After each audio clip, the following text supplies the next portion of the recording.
But you're probably on an employee.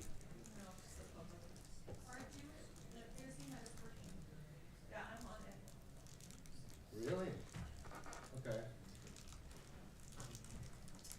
Let me see. Recording in progress. All right, good evening, everyone, to the July 16th, 2026 Pasadena Rental Housing Board meeting. We'll go ahead and start by calling for roll. Board Member Bell. Here. Board Member Coer. Here. Board Member Dunlop is absent. Board Member Farmer. Here. Board Member Going. Here. Board Member Jackish is Here. Oh, that's right. She's attending teleconference. Yes. Board Member Meserobian. Present. Board Member Naheda. Here. Board Member Wernberg. Here. Chair Henry. Present. Vice Chair Rodriguez. Present. Alternate Board Member Dreyer. Here.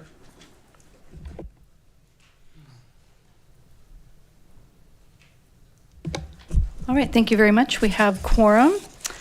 Before we get to public comments on items not on the agenda, I first want to welcome our Spanish language interpreter to provide instructions for our folks dialing in requiring interpretation. Good evening, everyone. If you would like to listen to the live interpretation of this meeting in Spanish, at the bottom right of your screen, you will see a globe icon. Please click on it and select Spanish. If you are on a tablet or a smartphone, at the bottom of the screen, there are 3 dots. Please tap on those and select Interpretation and then choose Spanish. Buenas noches. Si usted desea escuchar esta reunión en español, en su computadora, en la parte de abajo, en el lado derecho, encontrará un mundo. Por favor, hagan clic y seleccione español. Si está en un tablet o celular, en la parte de abajo hay 3 puntos. Haga clic y seleccione interpretación y elige español. Gracias. Thank you very much. And I'll just go over very briefly the speaker rules for any members new, audience members new in the chamber or via Zoom. Speakers get 3 minutes to speak on agenda items. If you're in the chamber, please pull a card and identify which agenda item you're speaking to if it's not public comment on matters not on the agenda. You have 3 minutes for your comments. At 2 minutes, 30 seconds, my colleague will ring a bell, and that's when you know you have 30 seconds to conclude your comments. And with that, I'd like to announce a little bit of a reordering of the agenda. This is per our practice on evenings when we have appeals. So the new order, after the public comment on matters not on the agenda, we will go ahead and start with the minutes of May 21st, 2026. But then we will go ahead and go to item 5, which is our appeal.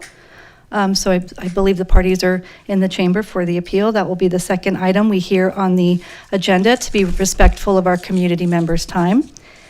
Then we'll go back and take the agenda in the order that it's printed on the agenda. So then we'll return to items 2, 3, and 4. All right, any questions? All right. And last but not least, just want to make a bit of an announcement about the alternate tenant applications for the alternate tenant board member for the Pasadena Rental Housing Board.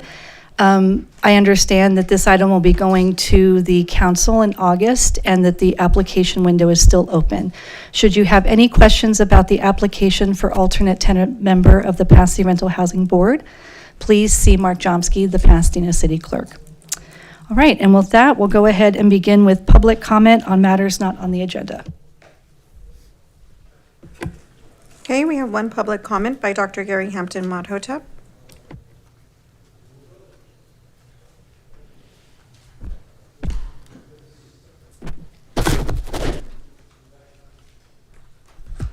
Opening public comment is Pasadena Rental Housing Board, or the Pasadena City Council, must vote as soon as possible to have a malfeasance determination hearing, because Executive Director Helen Morales did not have the legal right, authority, or power to cease giving the director's report. Therefore, a malfeasance determination hearing is appropriate for a full board discussion regarding the issue. Con job Helen Morales has given you a con job, through her intentional deception and misleading explanation of why she, without prior board approval or authority, stopped giving a monthly director's report, as evidenced by her public statements near the conclusion of the June 16, 2026 meeting. Helen Morales is a pathological lying bum. Helen Morales is a professional con artist. And Sorry, manipulator based on her speaker. lying reasons why she has not given the Speaker. director's report in more than about 6 to 9 Can you months. pause your comments for a moment? Yeah. And we'll pause your time. We have interpretation in this meeting. Your comments are very difficult to understand because they're being read very fast, as well as the acoustics. We're going to ask if you can, if you're able, to slow the comments down a little bit so our interpreters in the back of the room can go ahead and correctly relay what you were saying. It will take about an extra 45 seconds to a minute to do that. Will you allow me to do that? Yes or no? I don't think, I can't hear you. I don't think you should be allowed, anybody should be allowed to go beyond. the Yeah, I 3 mean, our minutes. time limit's 3 minutes. Okay, It's what- 3 minutes for everyone, so I'll give you a minute, like a second to recalibrate, but it is 3 minutes for everyone, sir. Oh, so you're not going to give me an extra time? The answer is no? No, Okay, then I did give her a copy of it so that she can keep up. Are you able to keep up? No. Okay, well, I have to go at this speed because I only have a certain amount of time. I apologize, but I have to, in order to get this amount of time, if you're not going to give me any extra time, okay? So, any other comments? Unless you want to give me an extra minute or so. Point of information or whatever this is. can sorry, hear just you. one at a time, please. I'm conferring with my attorney. Member Okay, Dreyer, please. Go ahead. Okay.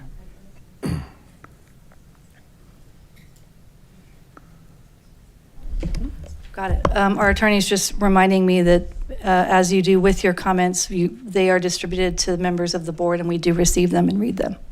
Yes.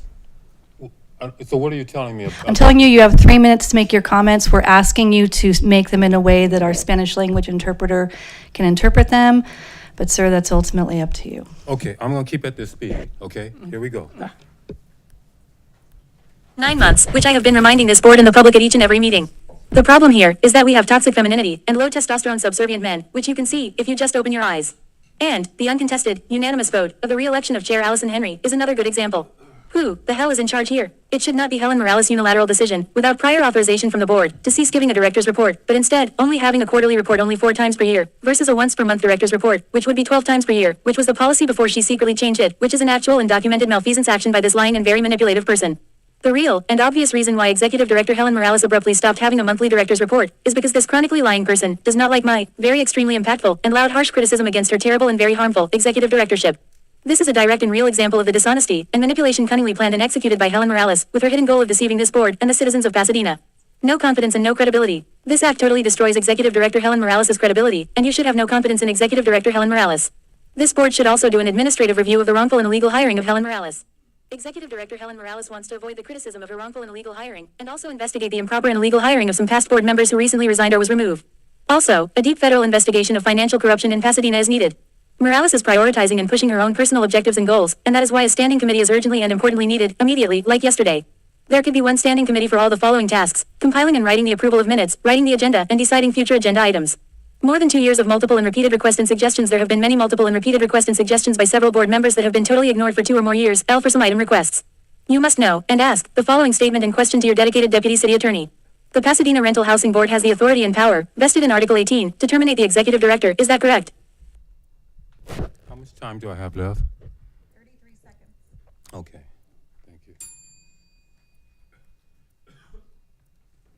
Opening public comment. This Pasadena Rental Housing Board, or the Pasadena City Council, must vote as soon as possible to have a malfeasance determination hearing, because Executive Director Helen Morales did not have the legal right, authority, or power to cease giving the director's report. Therefore, a malfeasance determination hearing is appropriate for a full board discussion regarding the issue.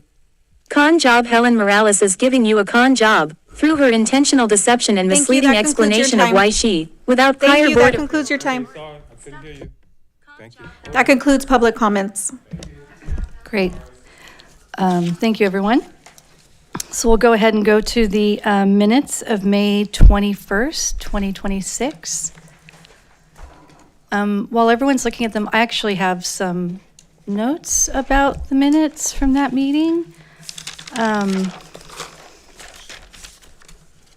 So there were actually 2 straw polls that evening.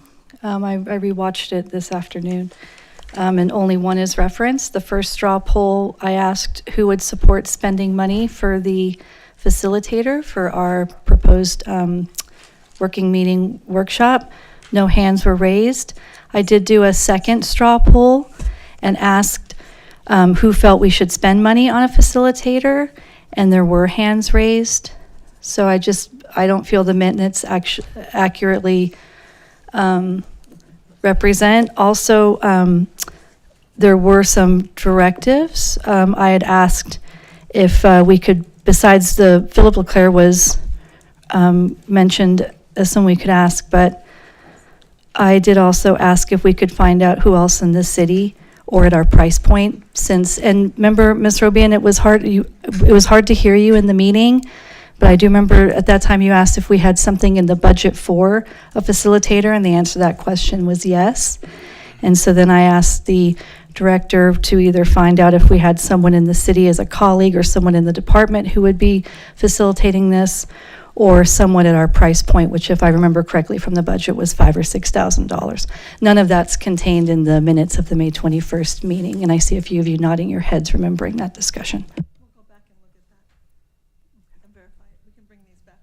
Yes, okay, we'll go ahead and, do we need to make a motion to bring them back, or? Okay, I'd like to make a motion to bring the minutes of May 21st, 2026 back at hopefully the next meeting. Thank you. Can we do a roll call vote, please? I have one more thing. Oh, my apologies. It's about the minutes. Yeah, Something please. different. Yeah, no, apologies, please. Yeah, on page 4, after we passed the motion for the appeal, it says recess from 9:04 p.m. to 9:09 p.m. and asterisk later determined to be ineligible. What does that mean? The vote, so those are two different things. The asterisk actually refers to former member Brenda Lyon, who after our meeting was Okay. unfortunately deemed ineligible to serve. So that's a mark in the record that she was ineligible to vote on that item. Oh, okay. Thank you for asking. Any additional clarifications or things I'll withdraw my motion to make sure I accommodate any additional board member concerns or catches for the minutes.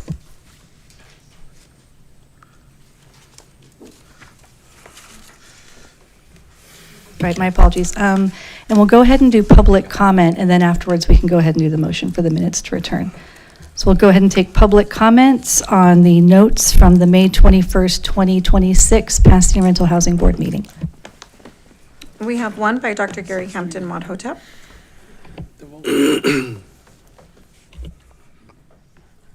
That's why we need a standing committee to do the approval of minutes. Item 1, approval of minutes, May 21st, 2026. My May 21st, 2026 comments, criticism, and complaining about Executive Director Helen Morales not publishing a director's report for several months is not included in this approval of minutes. There is an urgent and important need for one standing committee for all the following tasks: compiling and writing the approval of minutes, writing the agenda, and deciding future agenda items. There should be one ongoing continuous standing committee for both the approval of minutes and the meeting agendas, which would be a very efficient and financially responsible method of composing and drafting both the approval of minutes and the meeting agendas. This will give the Rental Housing Board much greater power and control over both the approval of minutes and the meeting agendas. Item number and name. The item number and the complete name or title of each item should be stated on the approval of minutes, which is currently not being done. Timestamps. It's also a good idea. Timestamps should also be indicated throughout approval of minutes in order to facilitate easier and faster videotape review. Action minutes we must improve, enhance, advance. The very minimum, action minutes, because the approval of minutes should be improved and enhanced, to communicate and expand beyond the minimum requirement of condensed abbreviated action minutes that are absent of needed details, which is not good common sense for the reasons and rationale stated. Morales' use of action minutes is written in a way to manipulate and conceal discussed information she does not agree with. The real purpose of action minutes is to exclude vitally important information, criticism, and other topics that Executive Director Helen Morales disagrees with. Benefits as compared to detriment. Having a more detailed and comprehensive approval of minutes will help document and record valuable historical information, which would be valuable in the very near future and distant future, so that very important ideas and suggestions are available and not lost. This will also help prompt a visual review of the videotape of the meeting in order to obtain more insightful information. The Brown Act sets only the minimum requirement regarding the content of the approval of minutes. However, I'm going to give a persuasive argument to change from the minimum requirement to a much more comprehensive in-depth recording of the minutes, instead of settling for merely minimum and incomplete action minutes. These arguments are relevant and pertinent to greatly improving the approval of minutes, supported by the public's First Amendment right to freedom of speech. The approval of minutes is just one of many examples of failed leadership of the Pasadena Rental Housing Board and the Pasadena Rent Stabilization Department, which is the urgent and important reason there needs to be a change of leadership of both Chair Allison Henry and Executive Director Helen Morales. I believe there is almost unanimous agreement that the procedure and method for the publication of the approval of minutes and the agenda must be wisely and prudently discussed. This will allow the discussion of all of the past suggested possible agenda items to be advocated for by board members in an open and fair discussion and brainstorming. Also, if the meeting approval of minutes is always done at the very next regular meeting, then all the suggestions from the discussion on future agenda items would appear in the approval of minutes. Doing things in this type of timely manner will have other key and essential benefits. The following meeting procedure should be followed to improve the drafting of the approval of minutes. The board discussion, during future agenda items, could be bifurcated in half, which would allow for public comments after an initial board discussion, with a subsequent board discussion after the public comments. Wilson 1 in the public, please research and investigate why Helen Morales was fired from the city of Beverly Hills. I have a hunch that very harmful negative information about Helen Morales will be discovered. Thank Pasadena, you. we That have concludes your time. That concludes public comments on item 1. Thank you very much. Point of order. Yes. Could I ask that the microphone volume be turned down? It's like head splitting and it's distorting. Sorry? No, Low as it can go? Really? Okay, because it's like distorting and. yes. It's on the speaker to adjust their phone and the volume on their phone. Yeah, and to the speaker, if your goal is for us to understand what you're saying, it would be good if you gave the phone a little space between the microphone and the phone, because it's distorting. We can't really hear very well what you're saying. Thank you. Yep. All right, so back to the minutes then, and thank you for those comments regarding if you want to be understood by your interpreters or not. So we've got sir, if you want to yell from your seat, that's considered disruption. Okay, so we've got the May 21st, 2026 minutes. I'd like to make a motion that we have these minutes returned to a future meeting pending the corrections and updates as previously stated. Second. Okay, we'll go ahead and do a roll call vote, please. Board Member Bell? Yes. Board Member Coer? Yes. Board Member Dunlop is absent. Board Member Farmer? Board Member Yes. Going? Yes. Board Member Jackish? Yes. Board Member Meserobian? Aye. Board Member Naheda? Yes. Board Member Wernberg? Yes. Chair Henry? Yes. Vice Chair Rodriguez? Aye. Passes. Very good, thank you. All right, as previously stated, excuse me, we're going to go ahead and take some items out of order on the agenda. So at this point, we'll go ahead and do the appeal. So this is now the public hearing. This is an appeal of hearing officer's decision on petition for downward adjustment of rent, case number 2025-36181. This is the time and place for the appeal hearing for the appeal number AP 2026-004, an appeal of hearing officer's decision on a petition for downward adjustment of rent for 532 East Mountain Street, Pasadena, California. At this time, I'm going to ask the board, are there any folks that have had contact or had ex parte contacts? If you have any recusals or disqualifications from your hearing this matter, please make yourself known now. I just wanted to mention that Fertig and Gordon manages a property adjacent to my rental property, and I've spoken to them on occasion for minor matters, but I don't believe it will impact my ability to hear this case fairly. Very good. Thank you, Member Wernberg. Any additional comments? All right. At this time, we'll go ahead and take public comment. We do take public comment. This is not, just want to give the parties a heads up. This isn't your time yet to speak. You'll have your time. This is time for any member of the public for a 3-minute comment on this appeal. We have two. The first one is Dr. Gary Hampton Madhotep.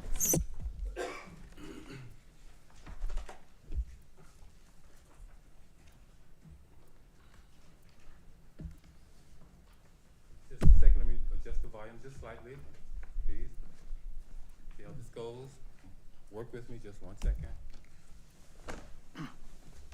Item 5, Appeals Hearing Attention. Public notice and alert. If you are a landlord or a tenant involved in the hearing process and you are up against unnecessary delays in the hearing process, please report any and all delays in the hearing process directly to the Rental Housing Board.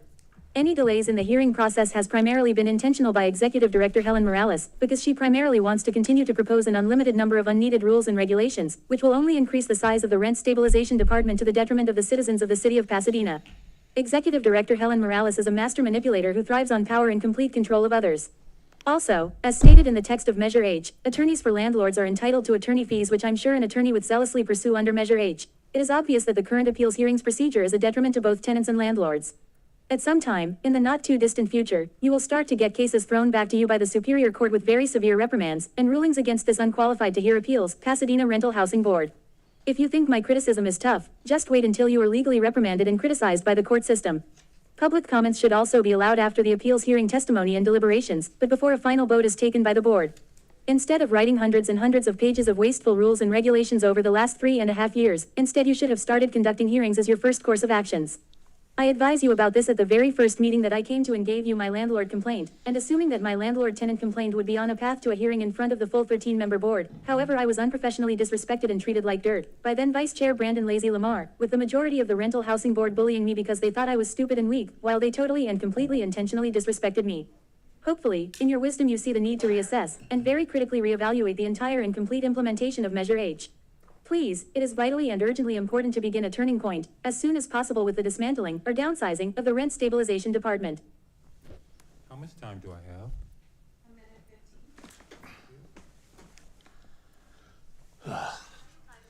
Attention.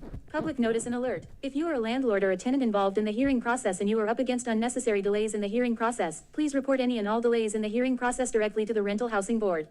Any delays in the hearing process has primarily been intentional by Executive Director Helen Morales, because she primarily wants to continue to propose an unlimited number of unneeded rules and regulations, which will only increase the size of the Rent Stabilization Department to the detriment of the citizens of the city of Pasadena. Executive Director Helen Morales is a master manipulator who thrives on power and complete control of others. Also, as stated in the text of Measure H, attorneys for landlords are entitled to attorney fees, which I'm sure an attorney would zealously pursue under Measure H. It is obvious that the current appeals hearings procedure is a detriment to both tenants and landlords. At some time, in the not too distant future, you will start to get cases thrown back to you by the Superior Court with very severe reprimands and rulings against this unqualified to hear appeals, Pasadena Rental Housing Board. If you think my criticism is tough, just wait until you are legally reprimanded and criticized by the court system. Public comments should also be allowed after the appeals hearing testimony and deliberations, but before a final vote is taken by the board. Instead of writing hundreds and hundreds of pages of wasteful rules and regulations over the last 3.5 years, instead you should have started conducting hearings as your first course of actions. I advise you about this at the very first Thank you. meeting That I came concludes to your engage- time. Next is Simon Gibbons.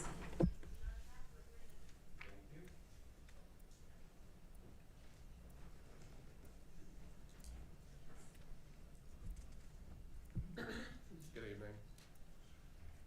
This is another long, complicated set of documents. It's got 3 different numbering systems. It's so complicated. And I've got a problem with the original judgment. That's either page 12 of the judgment, or page 145 of the appeal, or page 191 of the entire agenda pack, depending on how you're counting it. It says, as it looks at various rent increases, that 2 rent increases that were made in 2021 and 2022 are invalid.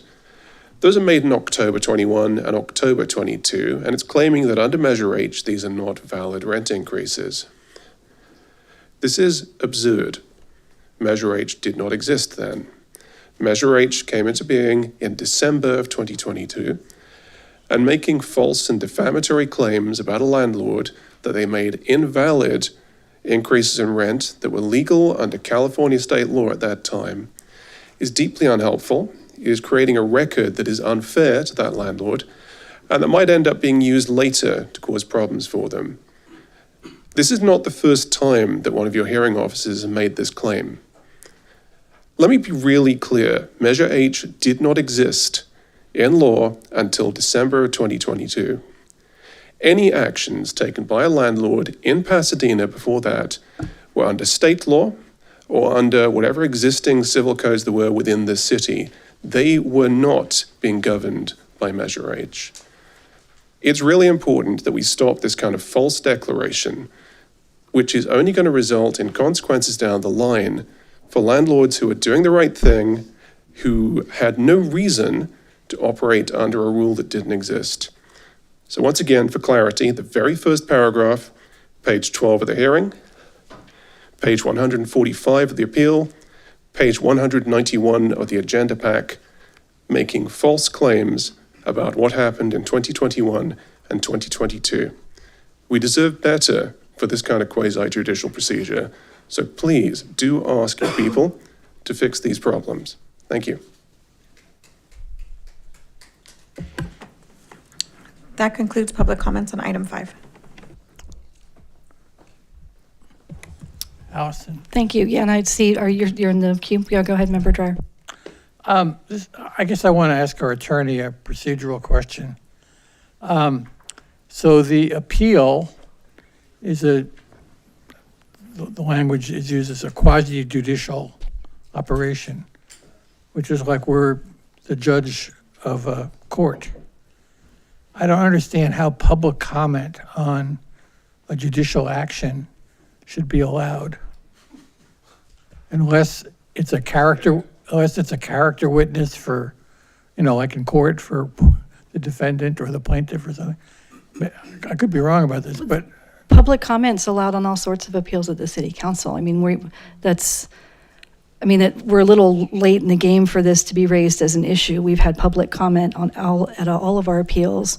When the city council hears appeals, they hear public comment on the appeal, even by people who don't have a stake in it. You've probably made public comment at an appeal of the planning commission, Member Dreyer, if you were speaking in favor of housing, so. I don't think so, but okay, that's fine. I wanted some clarification on how this works, so. Uh-oh. I'll find that in a bit. So to answer your question, alternate member Dreyer, the Brown Act still applies during your meetings. And because this quasi-judicial proceeding occurs during one of the board's public meetings, it falls under the Brown Act, so you do have to have public comment. Okay. All right. So at this time, I'll just sort of give a rundown. I know the parties have had sort of a breakdown on, thank you. I know in your paperwork you have a breakdown of how this goes in the chamber. So we begin with the appellant. You have 10 minutes to do oral argument. Then the respondent, because I believe it's the respondent who's providing or who needs interpretation. So the respondent will have 20 minutes. Then appellant, you'll have a rebuttal of 5 minutes. And respondent, since you are utilizing interpretation, you will have 10 minutes. That's to allow for the interpretation. At that time, after you all give your speeches, if you will, that's when there'll be questions from the board. So some of you have attended these. You might get a question from a board member, or board members might ask our council questions. Then we close the hearing, and at that time, the board deliberates. So that's no longer an opportunity for you to speak or share your piece. So with that, we'll go ahead and start with the appellant, which is Sunshine Properties. If you'd like to come up. And when you're ready, we'll start the clock at 10 minutes.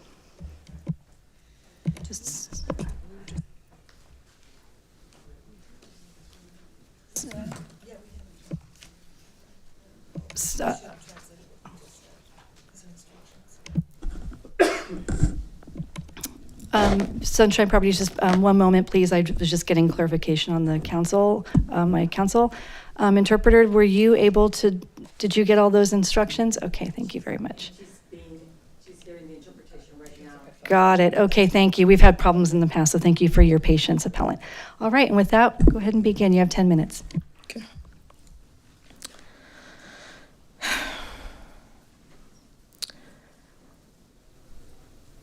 The hearing officer's decision issued on February 26, 2026 in the above reference matter. This appeal is timely filed within 30 calendar days.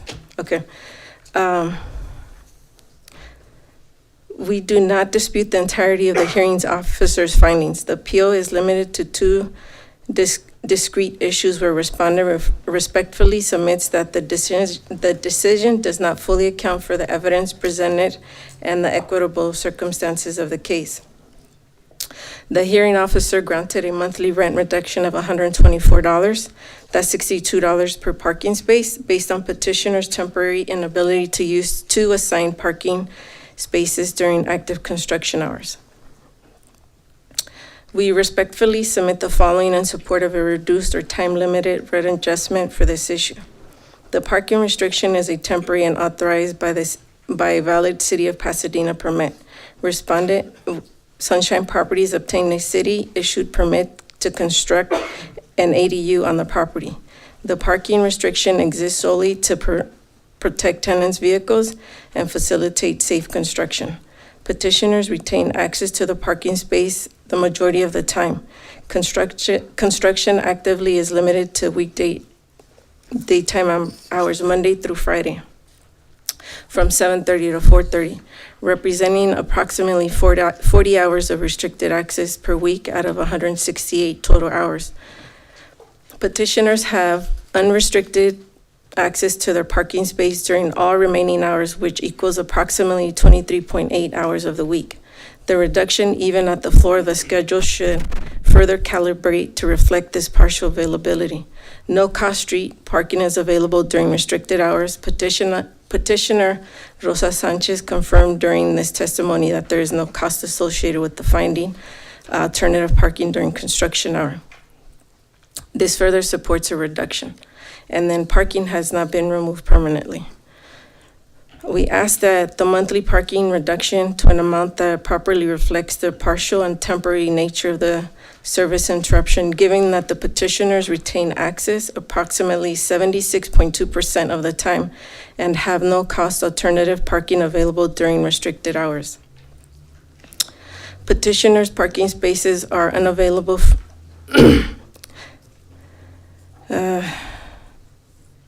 Parking spaces are unavailable for only 40 hours of 168 hours total weekly, representing 23.8 of the week. Applying this proportionally factored to the schedule floor is $62 per space, yields a figure of $14.76 per space per month. That is broken down 23.8% by 6 times $62 equals $14.76, or $29.52 per month for both spaces combined. This methodology is further supported by the City of Pasadena's 2026 general fee schedule, which confirms that street parking in residential neighborhoods is available at no cost from 6 a.m. to 2 a.m. the following day, encompassing the entirety of the restricted construction hours, meaning petitioners incur no actual out-of-pocket costs during the restriction period. Additionally, the city's annual residential parking permits cost $95 per year, which is an equivalent of $7.92 per month, which represents the objective market cost of the only hour range not freely available on the street. The $14.76 per space figure derived from proportional application of the schedule floor is therefore consistent with and supported by both the time-based impairment and the real-world replacement cost of the restricted service. And then the hearing officer determined that petitioners were overcharged a total of $2,994 with $54 in rent from the effective date of the Pasadena Fair and Equitable Housing Charter Amendment on December 22nd, 22. Through that date of the decision, the current owner, Sunshine Properties, acquired the property in November 2024. A meaningful portion of the overcharge amount, specifically the charges from May 1st, 2021 through December 22.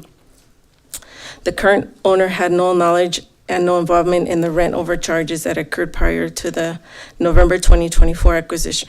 Sunshine Properties purchased the property in an arm's length transaction and set rent based on the estoppel agreement executed with the petitioners at the time of the transfer, which reflected a rent of $1,023. The current owner's only increase, which was lawful at 2.25, effective October 1st, 2025. Review and bifurcate the rent overcharge liability between the amounts that occurred under prior ownership versus the current owner's ownership period beginning November 2024, and consider the good faith reliance of the current owner on the executed estoppel agreement, determining appropriate remedies and repayment timelines for any overcharges attributable to the current ownership period. The tenant signed a legal document, estoppel, confirming that the rent as correct and accurate at the time of 1023. Sunshine Properties respectfully request that the Pasadena Rental Housing Board grant this appeal and provide the relief requested above with the respect to both issues and 1 and 2. Sunshine is committed to complying with the requirements above, and the Pasadena Rental Housing Board adopted regulations and respectfully ask the board to consider the equitable circumstances presented in this appeal. We also respectfully request the opportunity to present, well, no, we don't need that. And then there was also, when we went through the hearing officer's decision, even though we had a legal rent increase, which was October 1st, 2025, he made an error on the rent allowables, and that's just an example of how the errors are costly for us, and we ask that you send this back to the hearing officer because of his miscalculation. And they consider, and that they look at these errors carefully. Thank you.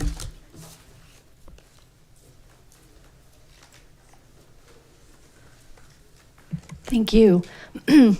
Now we'll go ahead and hear from respondent. That's the tenant, I believe. If you can make your way to the microphone, and since we're utilizing interpretation, you will have 20 minutes for your comments.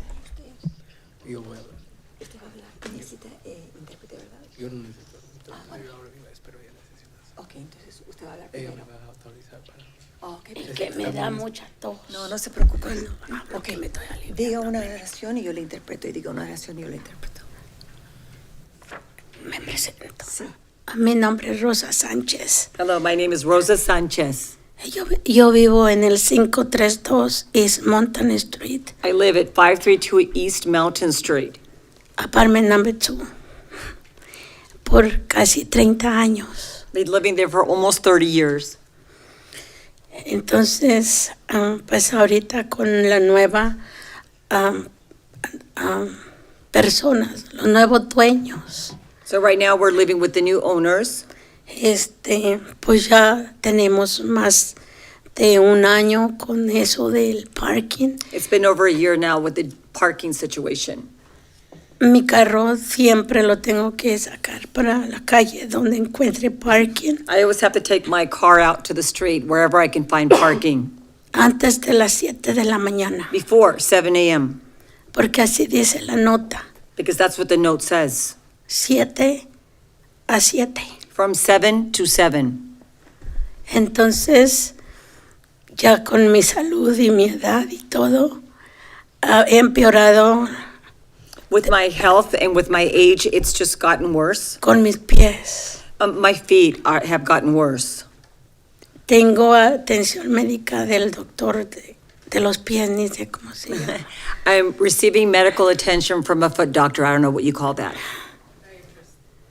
Entonces, yo quiero autorizar a mi hijo que vive conmigo para que me ayude a contestar más.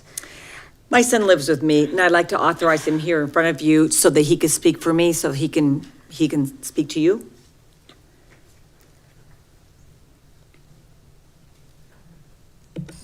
Unless any member of the board objects, that's fine. Todos dicen que está bien. Ok, mi hijo. Good evening. Thank you for being here and hearing us out today. I appreciate you guys taking the time to do that. I'm Angel Sanchez. I am Rosa Sanchez's son. I currently live with her at 532 East Mountain Street, number 2. So we've been, this parking situation has been ongoing since November of 2024, so that's a year and a half. And it's, the way it looks, it seems like there's no end, there's really no end. We have no picture, no timeline as to when that's gonna end. The appealer did state that they're currently constructing an ADU unit, which is true, but that's only been true for the last, maybe 3 to 4 months. So that leaves an entire year that we've been dealing with this with really no justification. They say it's for to ensure that no cars are damaged. But if you saw the size of the parking lot and the number of cars that show up for construction, you'd have a bit of a hard time justifying that.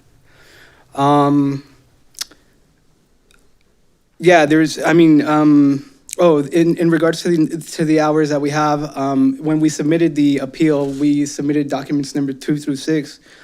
6 being the last document we received, which was from Fertig and Gordon, which are the property managers, stating that we had to move the cars Monday through Friday, 7 a.m. to 7 p.m., and then Saturdays, 8 p.m. to 5 p.m.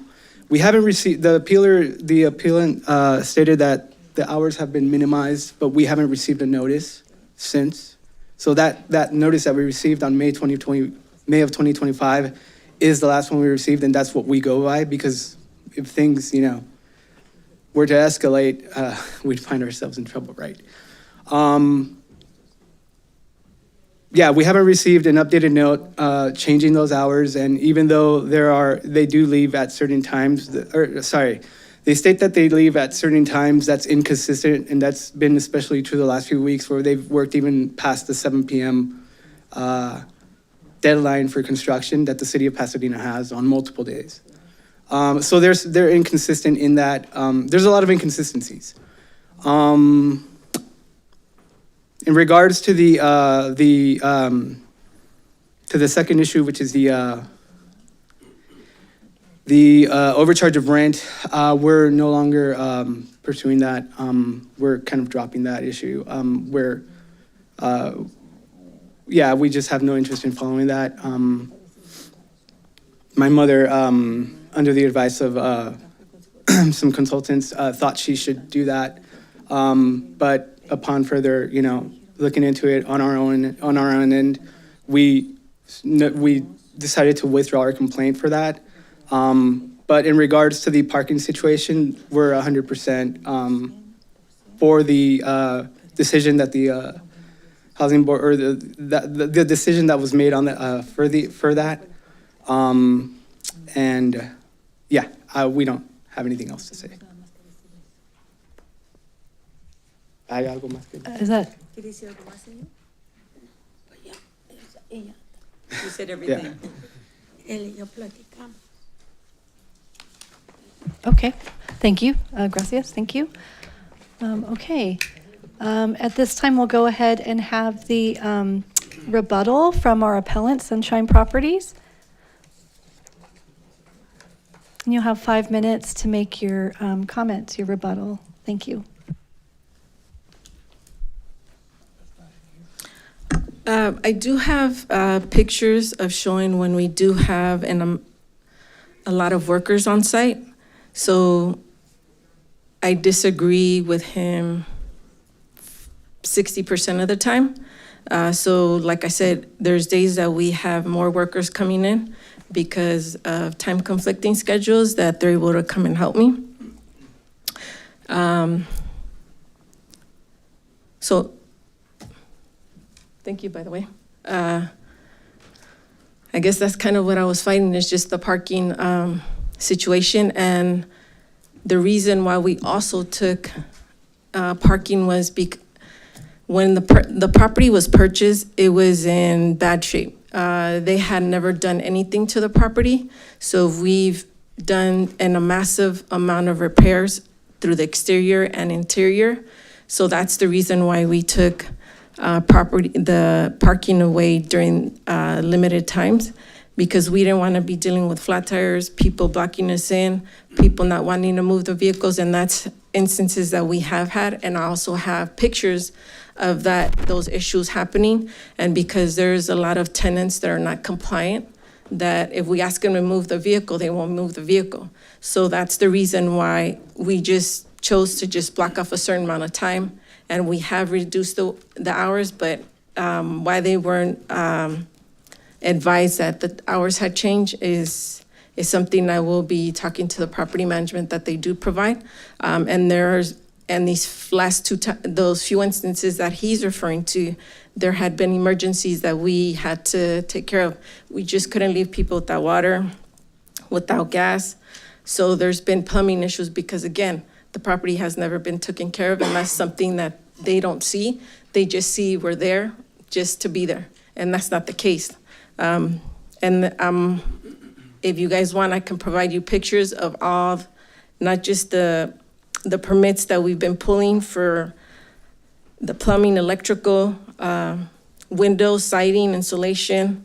I mean, the roofing, we can name it all. And like I said, it's a hazard, not just for them.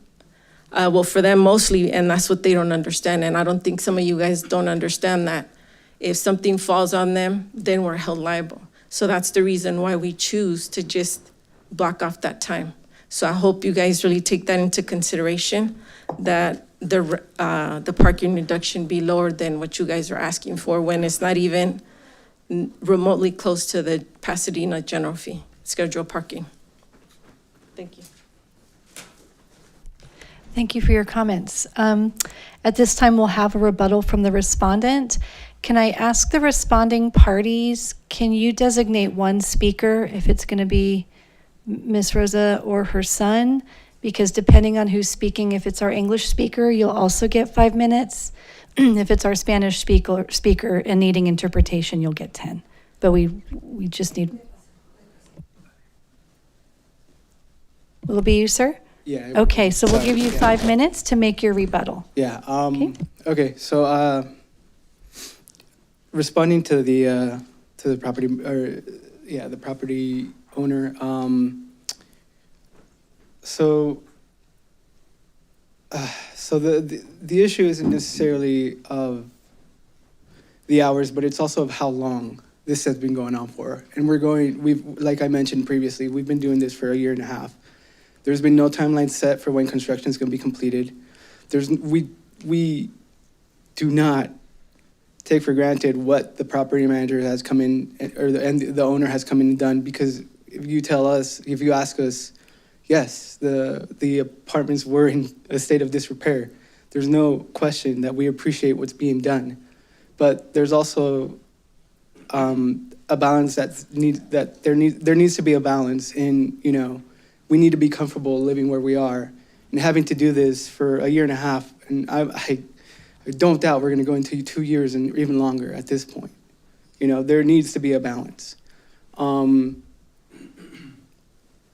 We don't question, it's not a question of pulling permits. You have permits for this, for that, or this, but it's more of what we're kind of going through, what we're experiencing.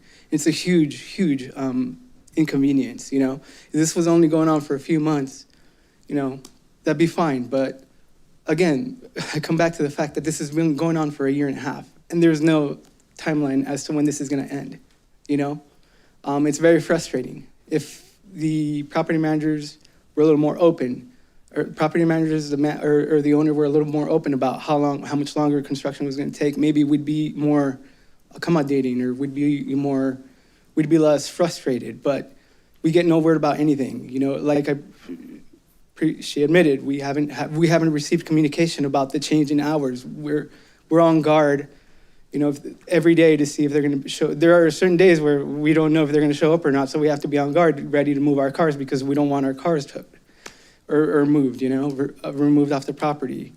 There's also there was one more thing. I'm sorry. It's a lot. It's a lot that's been going on there.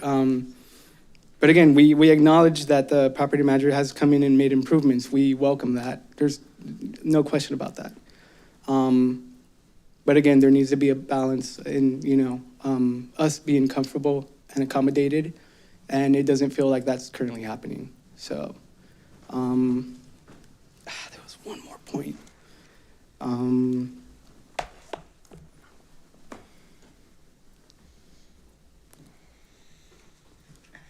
I'm sorry, yeah, I had one more point to make, but I lost it. It's a pretty heavy topic for us, but yeah, I think I've gotten most of what I wanted to say out, so yeah, thank you. Thank you. And just want to thank all parties. It takes a lot to get to the microphone and speak. So, no, so each party's had their... you had your rebuttal at 5 minutes already. Yeah, but then when they say something that I can't... The format is as it is. But this is the time for board member questions. Do we have any questions from board members for either Appellant, Sunshine Properties? Yeah, Member Core? No, actually, this is for the, Or the respondent? yeah, the for tenants? the respondent, sorry, the tenant, the respondent. Ms. Sanchez or her son, can you come up and? Yeah, I believe there's a statement you made at the end of the beginning of your first presentation regarding limiting the desired claim now to just the parking piece of it. Mhm. So what exactly is the period that you're looking for the parking, Since the start of the parking to now, which, November 2024 to now. thank you, okay. All right, for both spots? Both spots. Okay, thank you. Mhm. That's all I have. Thank you. Any additional board member questions for either party? Oh, sorry. Thank you, Board Member Sure. Jagish. Chair Henry, okay, thank you. So I just wanted to understand that correctly. So issue 2 of the appeal, which was the actual rent amount, that is no longer an issue now? Like, Sorry, Member Jagish, I think it's my hearing that was breaking up, not you. Were you confirming whether item 2 was basically off the table, the unlawful rent increase? Is that what you were asking? yes, correct. Yeah, I just want to double check that. Well, it sounds like from the parties that is that allowable? Like that's fine? Sorry, I'm asking our attorney. the Yeah, attorney. sure. Sorry. Yeah, go ahead, Member Mesrobe, and then we'll have council weigh in here. So is this something that we would send back to the hearing officer to make the adjustments to their decision based on what's been provided? This is something where one of the things the board can do is, like you mentioned, remand. So yes, it would be my advice to remand with the direction that the hearing officer amend the order accordingly to omit this issue. Today here right now, you're only at the appellate level. What has been raised on the appeal by the appellant does include that rent increase issue.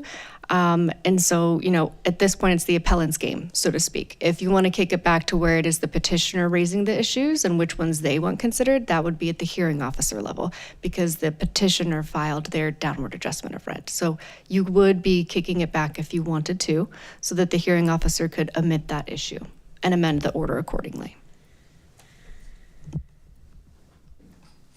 On just the rent decrease.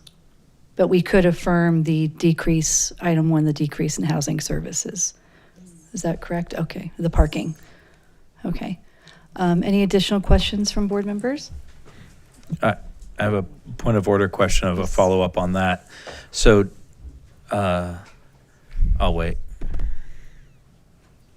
Sorry, go ahead, Member Core. So if we bifurcate the issues, does that mean that the decision of the hearing officer is voided and that the hearing officer then has a new decision to issue with regards to the rent increase or the claims by the petitioner regarding the rent increase?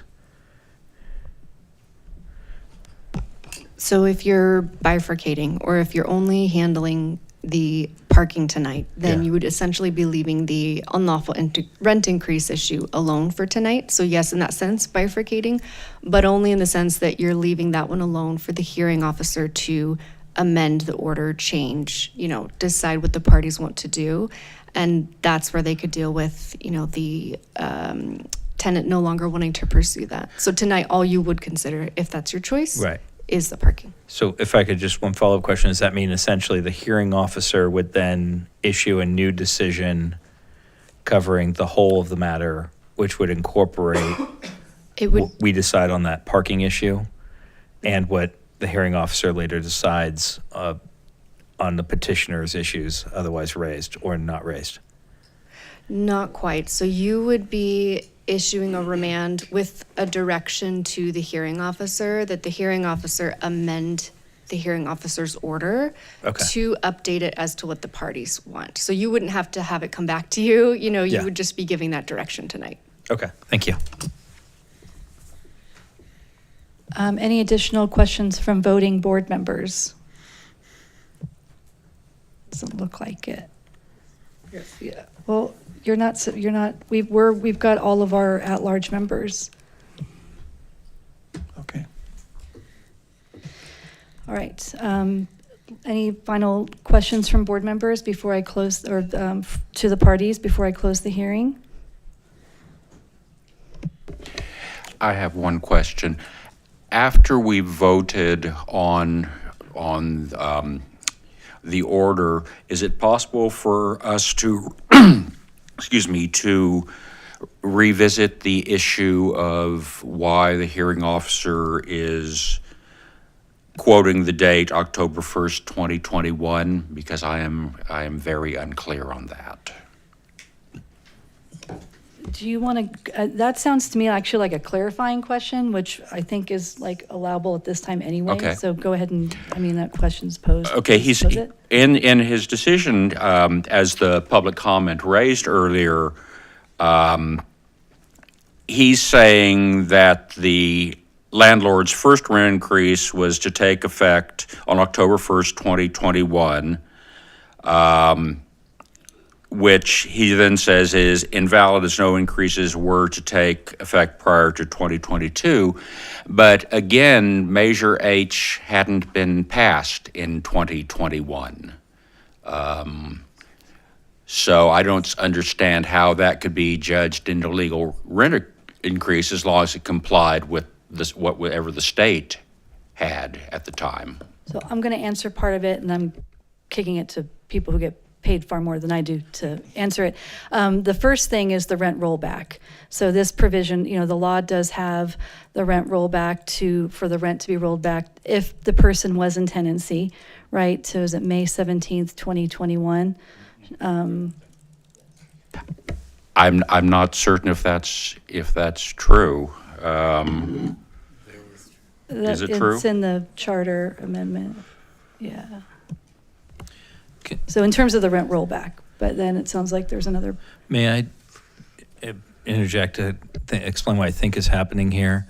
Is I think that the charter amendment sought to roll back the rent as of its approval to the rent amount that had been charged back on May 17th, 2021. Thus, as of the date of the approval of Measure H, I'm going to guess was sometime in early December of 2022. As of that date, the rent on any apartment that was subject to Measure H would roll back and going forward be from that amount of May 17th, 2021. But what the decision appears to mistakenly identify is that there is any regulation by Measure H of rent amounts between May 17th, 2021 and that early December, again, presuming as early December date of the confirmation of the Measure H successful election and amendment of the charter.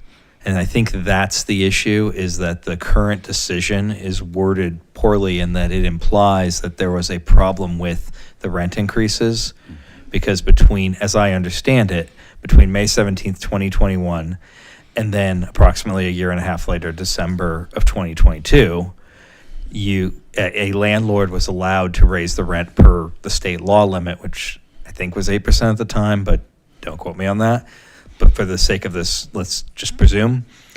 But whatever the landlord did during that period would then be rolled back effective the date of approval of Measure H in, again, presumably December 2022. Okay, so how I would have phrased that is that the October 1st, 2021 rent increase cannot be included in calculating what the initial base rent for rent increases. Because it was not illegal at the time, but it's after the rollback date. Right. Okay. That's how I understand it. So I'm going to look to our folks who are whispering here for some clarification of the microphone.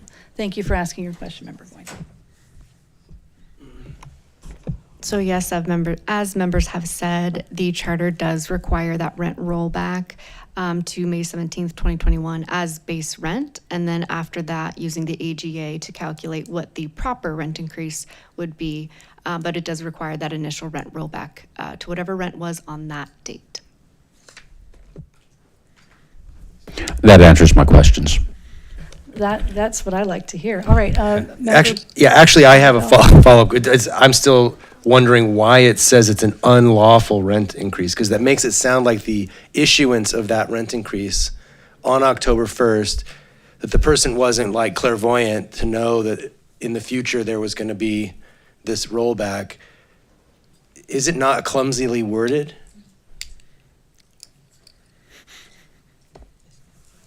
Is that a literary question?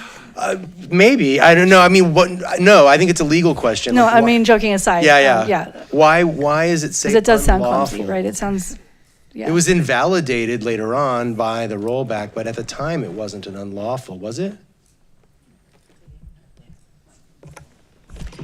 So I agree it can be a little bit confusing to follow the terminology because it does sort of seem to be used interchangeably. But in this case, what the hearing officer is looking at is whether on this side of the passage of Measure H, that was a valid increase. And when you're looking at valid, you're looking at rollback, you're looking at AGA. So I think the hearing officer's usage of unlawful or invalid, I think he's using them interchangeably under those auspices. Yeah, okay. Maybe for clarity, I don't know what's required under the law, but given that lay people are reading these things, both the parties to the appeal and the hearing, as well as us, if it could be in the future, if this comes up, which it may, if it could just be slightly more clear to say that because I don't want that to be alarming to people, because I do think people are alarmed by the idea that somebody did something unlawful. It's almost like pre-crime, you know, like something was unlawful before the law was written or something like that. So I assumed that the answers that we've received tonight were the answers, but I concede that that's a bit troubling the way it's worded. Especially if we have parties that are still in the same living space. So we don't want to create any kind of sense of things being less proprietary than they are, or vice versa. Is this like a clarifying question or a question for the parties, Nahara? Member Nahara? It's a question for the petitioner. Great. So that's Sunshine Properties? Yeah. All right, Sunshine Properties, we have a question for you. Oh, the person who filed the petition. The original. Okay. The landlord or the appellant. tenant? The appellant, sorry.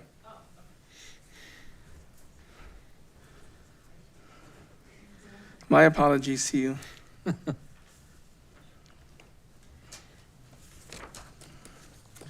So,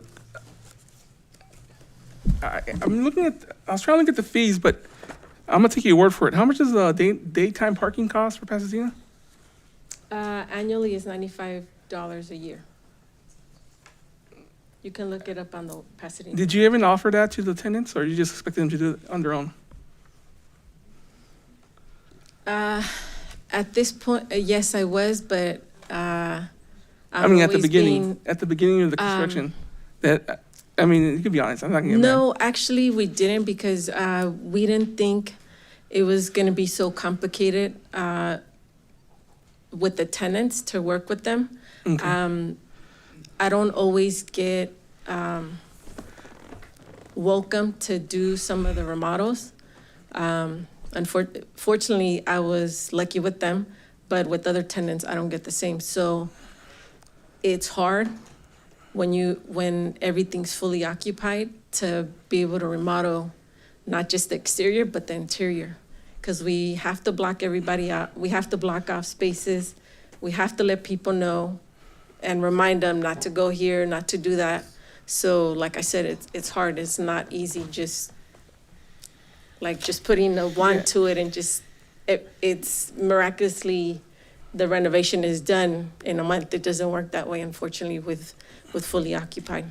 Yeah, no, I understand, because I know, like, especially with major constructions, you need heavy machinery and the parts and everything.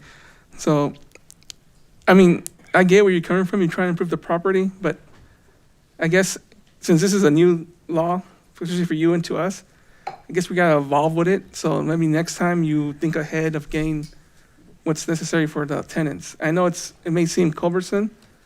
Well, the problem is if I do that, I think you guys set a standard that is, I think, for me, it's called I take it as you're violating the Fifth Amendment, because for parking space, you guys haven't observed a ridiculous amount that we should pay them if we decide to remove parking. And I didn't even know that until this process started. So even then, if we were to offer them that, we would be dealing with the same thing again, where there's no reasonable fees that you guys are considering that, we're spending on the renovation, and then you want us to pay, if we want to remove it, I think it's over $300 per month, per vehicle. I think that's insane. You guys aren't even being reasonable, and yet you want us to be affordable housing. So my only response to that will be, once you complete all the renovations, that you have to, how they have the right for a downward adjustment, you have the right to the upward adjustment. Yeah, but it's not the same. I mean, We're getting audited. They're not getting audited, unfortunately. I will disagree to that, but I mean, that's the only thing I can tell you right now. Okay. That's why you don't have that many upward adjustments. So just so you know, you have more downward. Yes. Yeah, Member Nahara, Yeah. I think this Yeah, is beyond okay. the scope of the But yeah, appeal. I was just that because I'm just doing the math. Even like if you didn't do the annual thing, you do the daily pass. I know the overnight parking is $3 a day. Yeah. So $3 a day times 30 days a month, that's $90. Yeah, but So they're that'll not be cheaper. being paid. They're not going overnight. They're able to park as soon as we leave. And even then, there's still some of the tenants where I still have pictures where they're still parked there and they don't even move their cars. So that's what I'm Okay. saying. It's a double-edged sword for us that some of the tenants don't comply, no Okay. matter what. All right, thank you. And then one thing you guys aren't mentioning that I would like to bring Sorry, up. There was just the time for member questions. I'm sorry. I know, Everyone's but had you their- guys aren't bringing up that there's an error that you guys aren't talking about for October 1st, 2025. Oh, sorry, no, I know, we don't, everyone's had their time to speak. Thank you, and appreciate everyone just hanging tight with us. All right, so with that, unless there are any additional questions from the parties, I'd like to move to close the hearing. Second. Thank you. Can we do a roll call vote, please, to close the hearing? Board Member Bell? Yes. Board Member Coer? Yes. Board Member Dunlop is absent. Board Member Farmer? Yes. Board Member Going? Yes. Board Member Jackish? Yes. Board Member Mazarobian? Aye. Board Member Naheda? Yes. Board Member Wernberg? Yes. Chair Henry? Yes. Vice Chair Rodriguez? Aye. Thank you. So now we'll go ahead and actually deliberate on the appeal and the record. So, Member Bell, you're in the queue. Thank you, Chair. Yeah, I think sometimes, and this has come up in the past, we get a little hung up on the value of the parking and how much the city's parking pass costs and all that stuff. It's, I think, a lot simpler than that. It's just that the lease has a parking allowance in it, like the lease comes with 2 parking spots, and they don't have access to them. So it's not a crime to take away this tenant's parking in order to do construction. That's fine, like, that's not illegal, but the tenants have a right to, like a fair market adjustment to what that value of that parking, that on-site parking is. And on-site parking is worth more than off-site parking and worth more than having to walk 1/4 mile to find a spot or whatever it is. So I think it's not, nobody's in trouble here for taking away people's parking. The issue is that the tenants are now paying for a service that they don't have anymore. So I just to kind of take all the shame and recrimination out of it, I just think it's a simple financial transaction that the tenants are getting less for their rent than they were before, and they deserve an adjustment. And so it really doesn't. I mean, I guess the value of the parking is relevant to the hearing officer when they decide the amount, but he selected the lowest amount in our recommended window. And I think if you went to find, parking somewhere, you'd find that $62 a month is probably a really good deal. So I think it's a pretty typical kind of situation where, tenants have to move their cars for construction. I think if, just as a, matter of opining for 20 seconds, I think if landlords go to the tenants ahead of the renovation and say, hey, this is going to be happening, we'd like to lower your rent by $50 a month in compensation for taking this away, the tenant might be like, well, that's really nice, and they would never file the petition for downward adjustment in the first place. It would just be a landlord-tenant conversation where they come to some kind of an agreement. I think it becomes, a more challenging conflict when a year and a half goes by and there's no effort to make any accommodation, and the tenants have no recourse but to seek this process. So I find that the hearing officer made a really, good decision. I'm only talking about the parking, because I think I don't know, it remains to be seen, but the tenants would like to drop the other issue. Thank you. Member Goin? I'd just like, first of all, to agree with what Member Bell just said, and then maybe just emphasize even a little more that I don't think we can consider a year and a half to be a temporary inconvenience. 2 weeks, sure, but I mean, if you're going over a year without access to something that you are paying for the entire duration, that you're supposed to be have access to it, which is 24 hours, then I don't think we can, just dismiss that as being, it's a temporary. We haven't permanently taken the parking away. That to me just rings hollow. All right, Member Goin, thank you. I guess just to reiterate and remind everyone, we had a schedule of what things cost, right? And for those of you newer board members, we, as a body, we looked at those, we gave some input, and it's all a bunch of stuff, particularly with parking. It's things like cost of parking on the street, sense of convenience. For some people, what their insurance will charge them, because if you have a car, you are asked where you park that car. So it sounds like there's some sort of, convergence here on sort of the value of the decrease in housing services. Item 1 here regarding the parking. I see Member Wernberg in the queue, but I would be of a mind to make a motion to affirm the hearing officer's decision with the decrease in housing services, but remand it back to the hearing officer for the unlawful rent increase. That is a motion I will make when the body is ready. But Member Wernberg, please go ahead.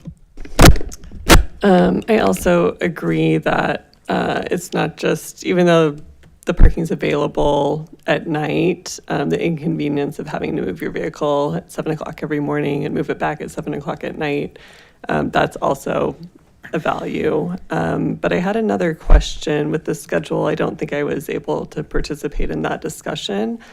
Were there any provisions or talk about partial decrease in services? So in this example, or is that just what the range is to encompass?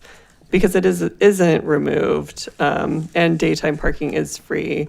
So I was just curious if there was any. It's a range, okay, right? It's a range. So in that regard, the body tried to take in the high and the low of it. Mm-hmm. I'm sorry if that's not a better answer. But Okay, I was just curious if there was any discussion about partial removal of services where it wasn't a full thing, or, I know maybe swimming pools, if they limited the hours or something like that. I didn't know if any discussions happened around something like that with amenities. No, and I think there would actually be sort of a discussion about whether that's partial or, right, entire. So, yeah. Okay, thank you. Thank you. Anyone else in the queue? All right, so I'd like to go ahead and make a motion for the Pasadena Rental Housing Board in this case. Appeal, let me get the appeal number up. So this is Appeal 2026-004.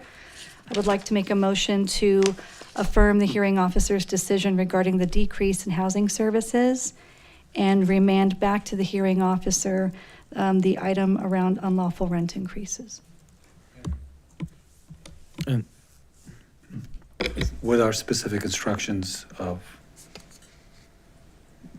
to only do the parking and do what the tenant and landlord have agreed to do. Okay, so. Yes, to remove the, per the tenant's request. Thank you. We'll add that per the, thank you, Member Ms. Robian, to remove item to the unlawful rent increase per the tenant's request. the motion on the floor. And to double check the math. Well, it doesn't matter. Oh, and to double check the math. One- And I see Board Member Jagish has her hand up. Thank you, Chair. I just want to double check that this also includes the question about the automatic restoration. It was like Part B of Issue 1.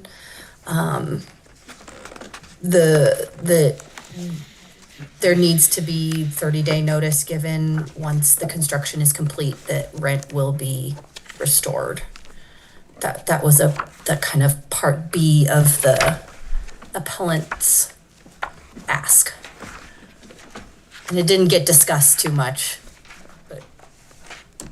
So to automatically, like within the 30-day notice provided by the landlord to Yeah, Correct. I actually thought there was I thought there was a process for that, Board Member Jagish, that the landlord had to submit a notice or. I think there's a compliance hearing, right? Yeah, there's a is. compliance hearing.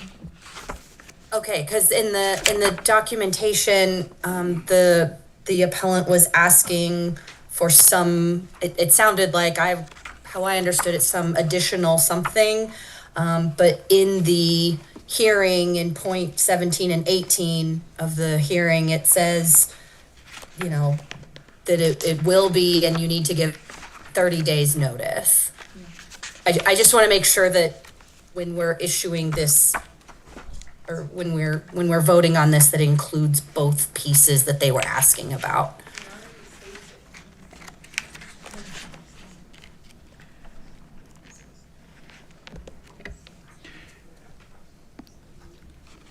What the member is referring to is item 18. Once the housing services are restored, the landlord must provide at least 30 days written notice to any affected tenants prior to the restoration of rent. It doesn't specifically address how the rent is to be restored, whether they go through the process of, requesting a rent increase, or whether it just automatically goes back. This is board member Jagish. Yes. That's. Yeah, no, we found it. Double-checking. Yeah, we found it, Casey. Thank you. I had a question about that as well, because my understanding is that there's a compliance hearing, but item 18 makes it sound like it's automatic, so. Can you explain that? Because I was under the same. Item 17 understanding. says until it's restored.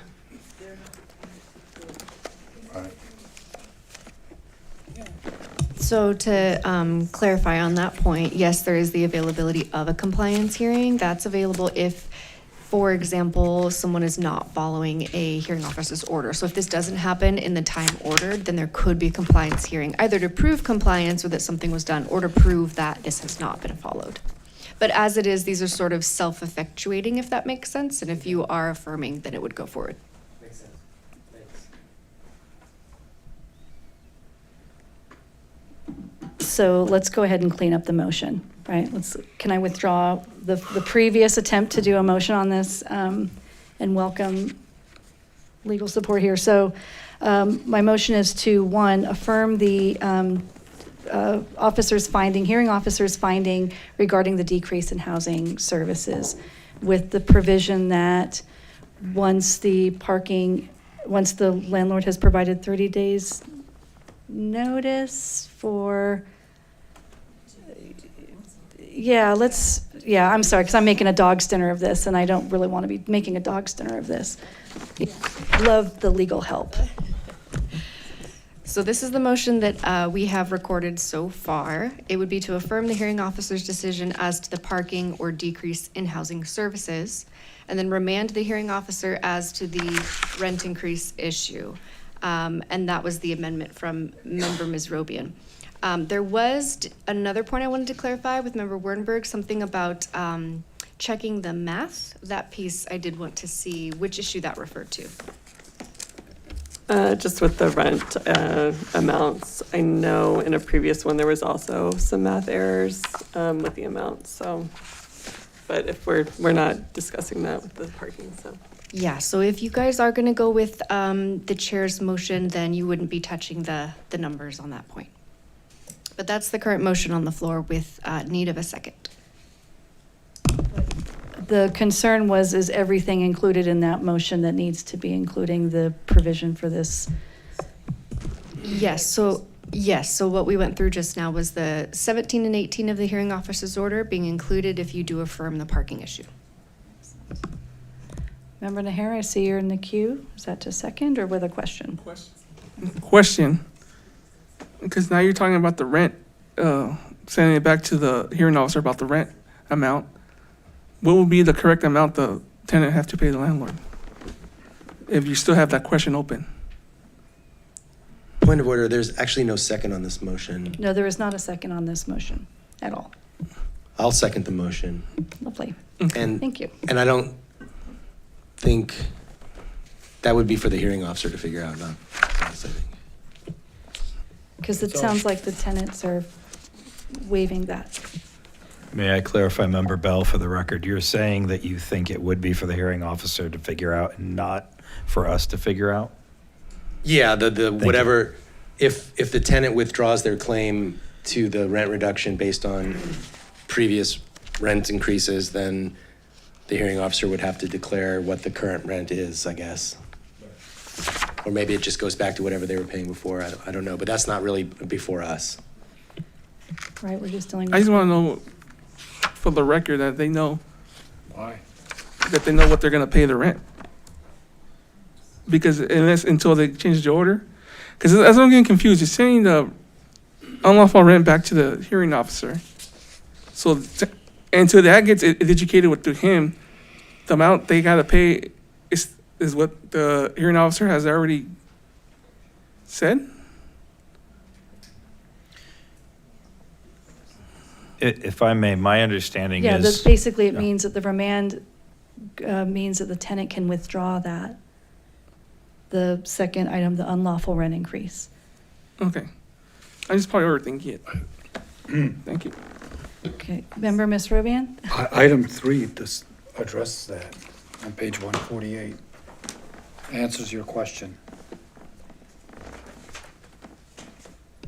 And I believe there's no challenge between the landlord and tenant, what they're paying, and the tenant is paying. Okay, I get that. So then the second part of the motion is sending it back to the hearing officer. What's the point of doing that? For any reductions in rent besides the parking, for the adjustment of the different increases, valid or invalid. Okay, okay. I think, from my perspective, the need to send it back to the hearing officer is because the decision has to be rewritten, both because the substance of it has changed and because there are issues with the decision as written that are otherwise identified, such as the discussion of allegedly unlawful activity during that period of May 2021 to December 2022 we were talking about earlier, and some of the math issues. So it seems the cleanest way to handle this is to simply send it back to the hearing officer, let them generate a new decision that narrowly focuses on just the parking issue. And so yes, just to clarify, that's correct. What this would do is essentially allow the hearing officer to update the order for the parties. If you were to leave it on the floor today for you all to look at, you would be reviewing as to whether it was upheld by substantial evidence, right? So you're going back through that review process, but you couldn't go back and undo because there'd been an update, if that makes sense. That's something where you would send it back so that it could be updated at the proper level.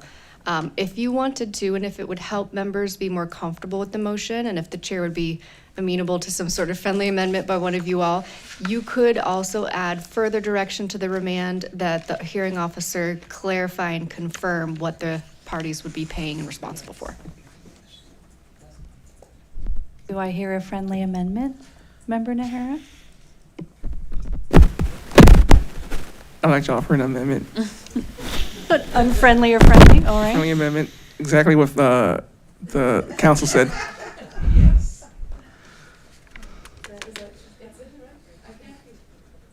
It's in the record. Good enough. Okay. Thank you. All right.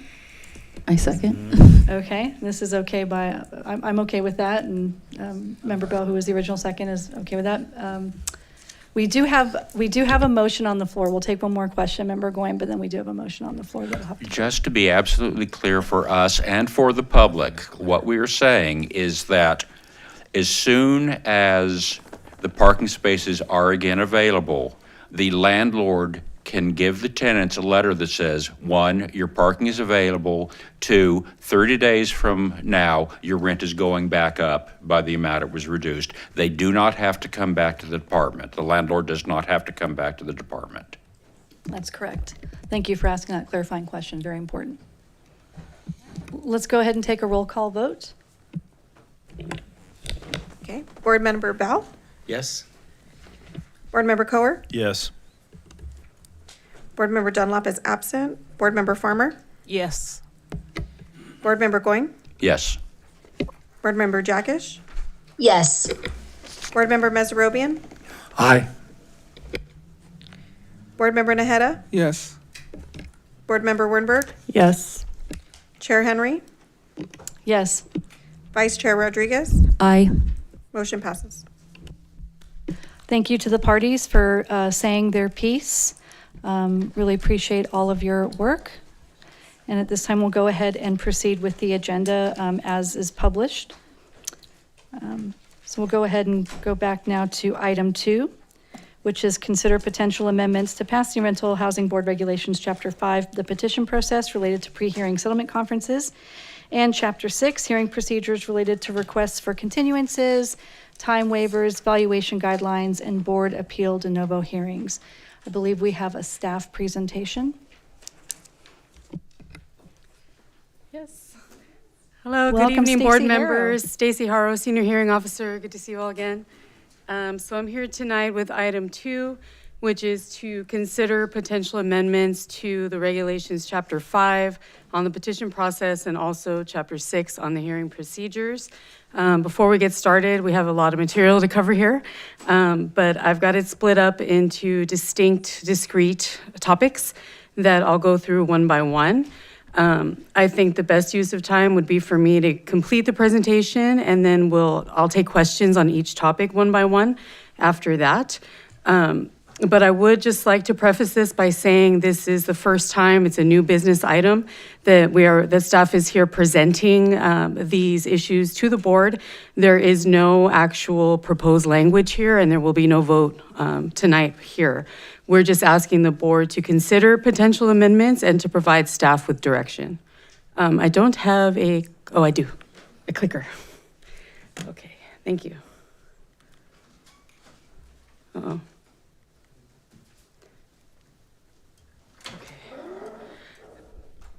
So as I just indicated, I'll begin with the staff recommendation, which is to find the proposed actions are exempt under CEQA and consider the potential amendments that we're about to discuss and direct staff to return with proposed amendments with actual language, hopefully, at the next meeting. So beginning with the first topic is Chapter 5, discussing pre-hearing settlement conferences. So for a background on pre-hearing settlement conferences, they are included in Chapter 5, Section M1, which currently states that prior to a hearing regarding a petition for an individual rent adjustment, the parties to the petition for the individual rent adjustment shall participate. That's a shall, so they must participate in a pre-hearing settlement conference with a settlement conference facilitator. There is no definition currently in the regulations for individual rent adjustment. The only definition is in the Charter Article 18, Section 1803, which defines individual rent adjustment as an adjustment to otherwise lawful rent that is authorized by a hearing officer or the rental board pursuant to this article. So you notice there, it's just an adjustment. It doesn't specify upward or downward. Which is what this slide goes on to say. And because there is no differentiation in that definition, the Hearings Division has been holding pre-hearing settlement conferences for all petitions for individual rent adjustment, including petitions for downward adjustment of rent and upward adjustment of rent. However, Hearing officers cannot facilitate a settlement agreement that results in a higher than AGA rent increase during a pre-hearing settlement conference for an upward adjustment of rent. Doing so sort of negates the whole purpose of having the petition. Although I did not include this in the staff report, just looking clearly at the charter article and sections 1807 and 1813 that specify that rent increases are limited to AGA specifically, and also section 1813, which discussed the petitions for upward adjustment of rent, very clearly states that it's the intent of the article that the individual upward adjustments be granted only when the landlord demonstrates that such adjustments are necessary to provide the landlord with a fair return. So the whole purpose of the fair return petition and hearing is to give the landlord the opportunity to present that evidence through their own financial information, their own testimony, their own witness testimony, whatever the case may be. The settlement conference is not the appropriate venue to come to that conclusion. It is, puts the cart before the horse, so to speak. So what we're doing currently is that hearing officers are using the pre-hearing settlement conferences, and we're explaining that to the parties, and basically using those conferences to allow petitioners to explain to their tenants kind of the basis for the petition, and also to allow respondents to explain their hardships or other concerns that they may have regarding the upward adjustment. However, using these settlement conferences in that way, even though they cannot result in an actual settlement agreement, frustrates the parties. The landlords are upset, because they're saying you're wasting our time. And the settlement conferences are basically using our staff's limited resources. And at this point, just so the body is aware, we have received 9 upward adjustment petitions. So. With that, the staff recommendation here is that the board consider amending the Chapter 5, Section M regulations to specify that pre-hearing settlement conferences are only required for petitions for downward adjustment of rent. However, we are requesting that the board provide direction on this issue so that we may return to the board with proposed amended language at the next meeting if the board so desires. Okay, so that was the Chapter 5 pre-hearing settlement conference discussion. Like I said, we have a number of items to kind of go through tonight. So the next one on my list here is Chapter 6, request for board appeal hearing postponements. So I'll go through the background first and then explain what we'd like the board to consider. So in terms of background, right now, your regulations, Chapter 6, Section E, contains a procedure for rescheduling of petition hearings, the initial hearing. Basically, they state that a written request must be received 7 calendar days before the hearing, and that a hearing officer may allow postponement or rescheduling of a hearing for good cause reasons. I've listed the good cause reasons here on the slide, but basically includes illness, travel beyond the greater LA area, and other reasons that would make it impractical to appear, such as unforeseen circumstances like inability to get time off of work or other verified prearranged plans. However, there's also a provision in Chapter 6, Section E, that states that hearing officers may allow requests within 7 days if the event was unforeseen and the requester provides immediate notification that is supported by reasonable documentation. However, Chapter 6 does not currently contain rescheduling or postponement procedures for board appeal hearings like the one you had tonight. But the Rent Stabilization Department has received postponement requests for board appeal hearings for reasons including religious accommodations, translation concerns, and work schedule issues. So since there are no regulations currently that govern how postponement requests for board appeal hearings are to be handled, RSD staff has granted those postponement requests, basically using essentially these Chapter 6, Section E good cause reasons that exist for petition hearings. But we're here tonight recommending that the board amend Chapter 6 to include regulations for board appeal hearings regarding postponement requests that are similar to those Chapter 6, Section E postponement regulations for the petition hearings. Again, we're seeking direction from the board also regarding whom the board would like to make those good cause determinations, whether it be staff or the chair, vice chair, or some other mechanism that the board would like to use in order to approve or deny those postponement requests. Okay. So that was the second issue. So far we've gone over the pre-hearing settlement conferences from Chapter 5 and the postponement requests for board appeals from Chapter 6. I'm going to move on now to the Chapter 6 general time waiver concept. So this is something that I am proposing really to the board. For those of you new board members who I have not met before, prior to my tenure here as a senior hearing officer, I was an administrative law judge for 2 state agencies. We were really big on time waivers because it really just gives people, you understand that they understand that what they're requesting is a postponement or continuance to a time period outside of what they're granted by the regulations. So in this case, for Chapter 6, for your regulations, Chapter 6, Section D2, people have a right basically to have a petition hearing on a date no more than 60 calendar days after the acceptance of the completed petition, or 60 calendar days after the completion of a pre-hearing settlement conference, whichever is later. And then also looking at your board appeal rules, that basically, to the extent practicable, which gives us a little wiggle room, the appeal hearing shall be scheduled no more than 60 days after the determination that an appeal form is complete. So what the regulations do not currently contain are provisions providing that the parties should sign a time waiver form if those hearings or board appeal hearings are heard outside those 60-day timeframes that are provided for in the regulations because of postponement requests or any other reason. And the purpose of that time waiver form, like I said, would just be to have the parties acknowledge and agree that those hearings are going to occur outside of that 60-day time frame so that we have a written record of their agreement and or objection. So again, staff is here just recommending that the board consider amending the regulations to include that time waiver form that parties would be required to sign if their hearing or board appeal hearing were to be postponed to a date outside of that 60-day time frame. Okay, so that was Chapter 6, General Time Waivers. All right, I think we only have 2 more. So Chapter 6, Valuation Guideline Amendments.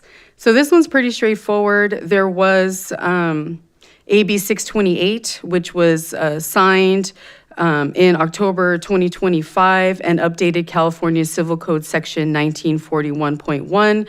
It included things about having a working stove and a refrigerator became part of the minimum habitability standard for what's considered a tenantable rental unit.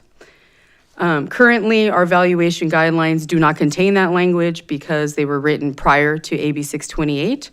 So we're here recommending that the board amend Chapter 6, Section G6 to include that specific language from Civil Code Section 1941.1.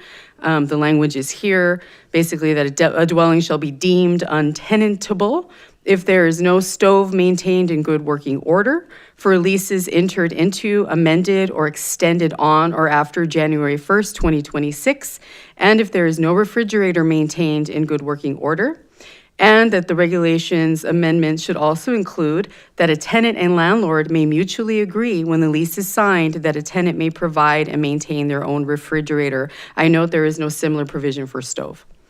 Okay, so that was the Chapter 6 valuation guidelines. For the final topic, which is Chapter 6 Board Appeal de novo hearings, I'm going to split this topic with Attorney Martinez, who's going to start by explaining to you what de novo means, and we'll go from there. Thank you. Thank you, Stacy. Okay, so because it's part of the board's consideration tonight, we're going to go through just an overview of what de novo means and why you might want to consider some of these factors when you're making your decision about when, where, how to do these de novo hearings. So what does de novo mean? It means that you're considering a matter anew, as if there had been no decision on the matter below. De novo is one of the many types or standards of review. Standard of review just means the level at which a reviewing body has the power to change the decision that came to it.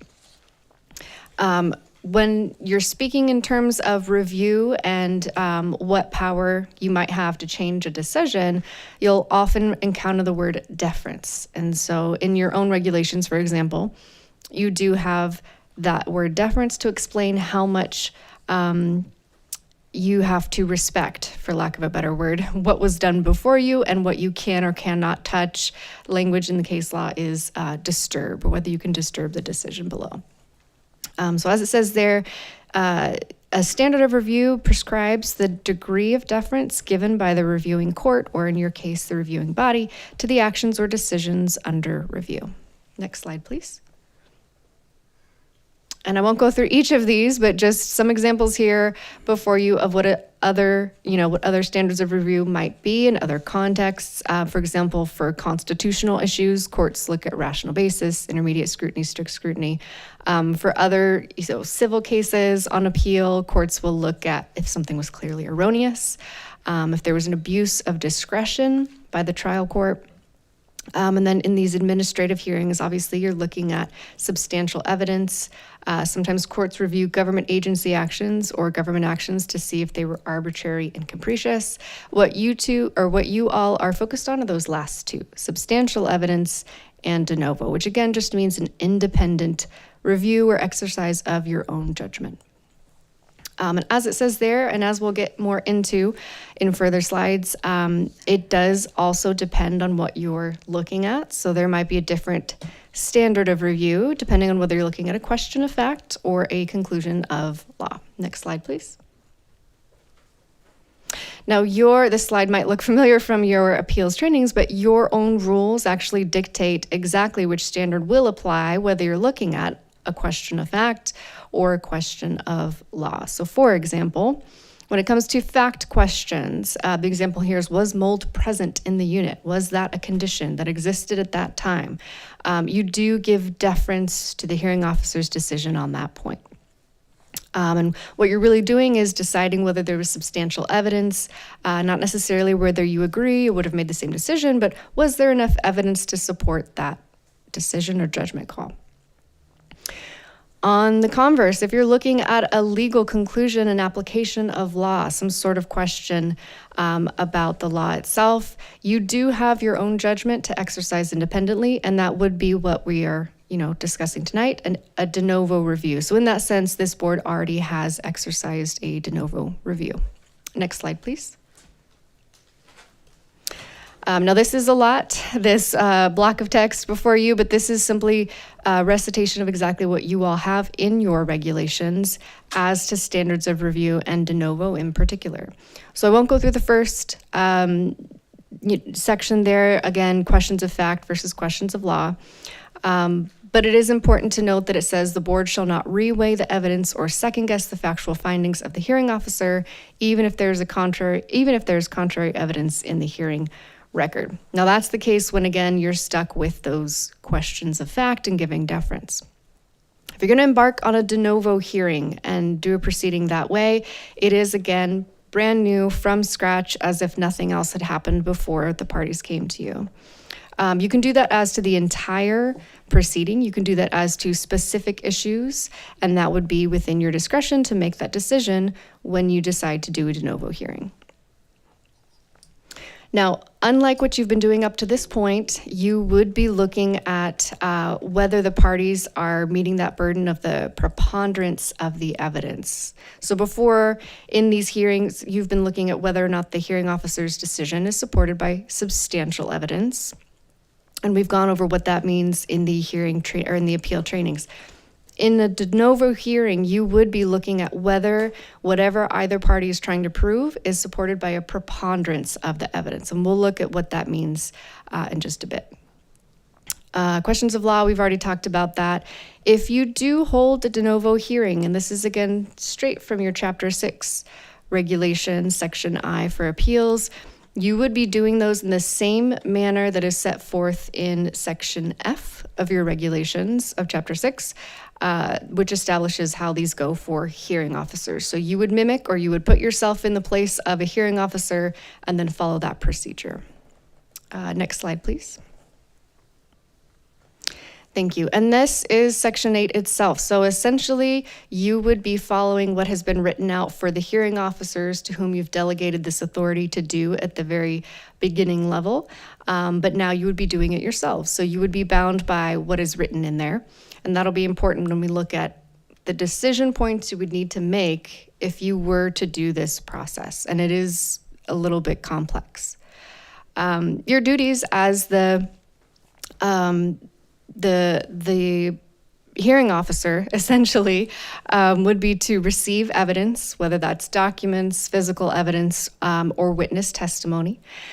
You would make decisions about that evidence, the quality of it. You would decide what was more persuasive or not. So again, these are more complex decisions.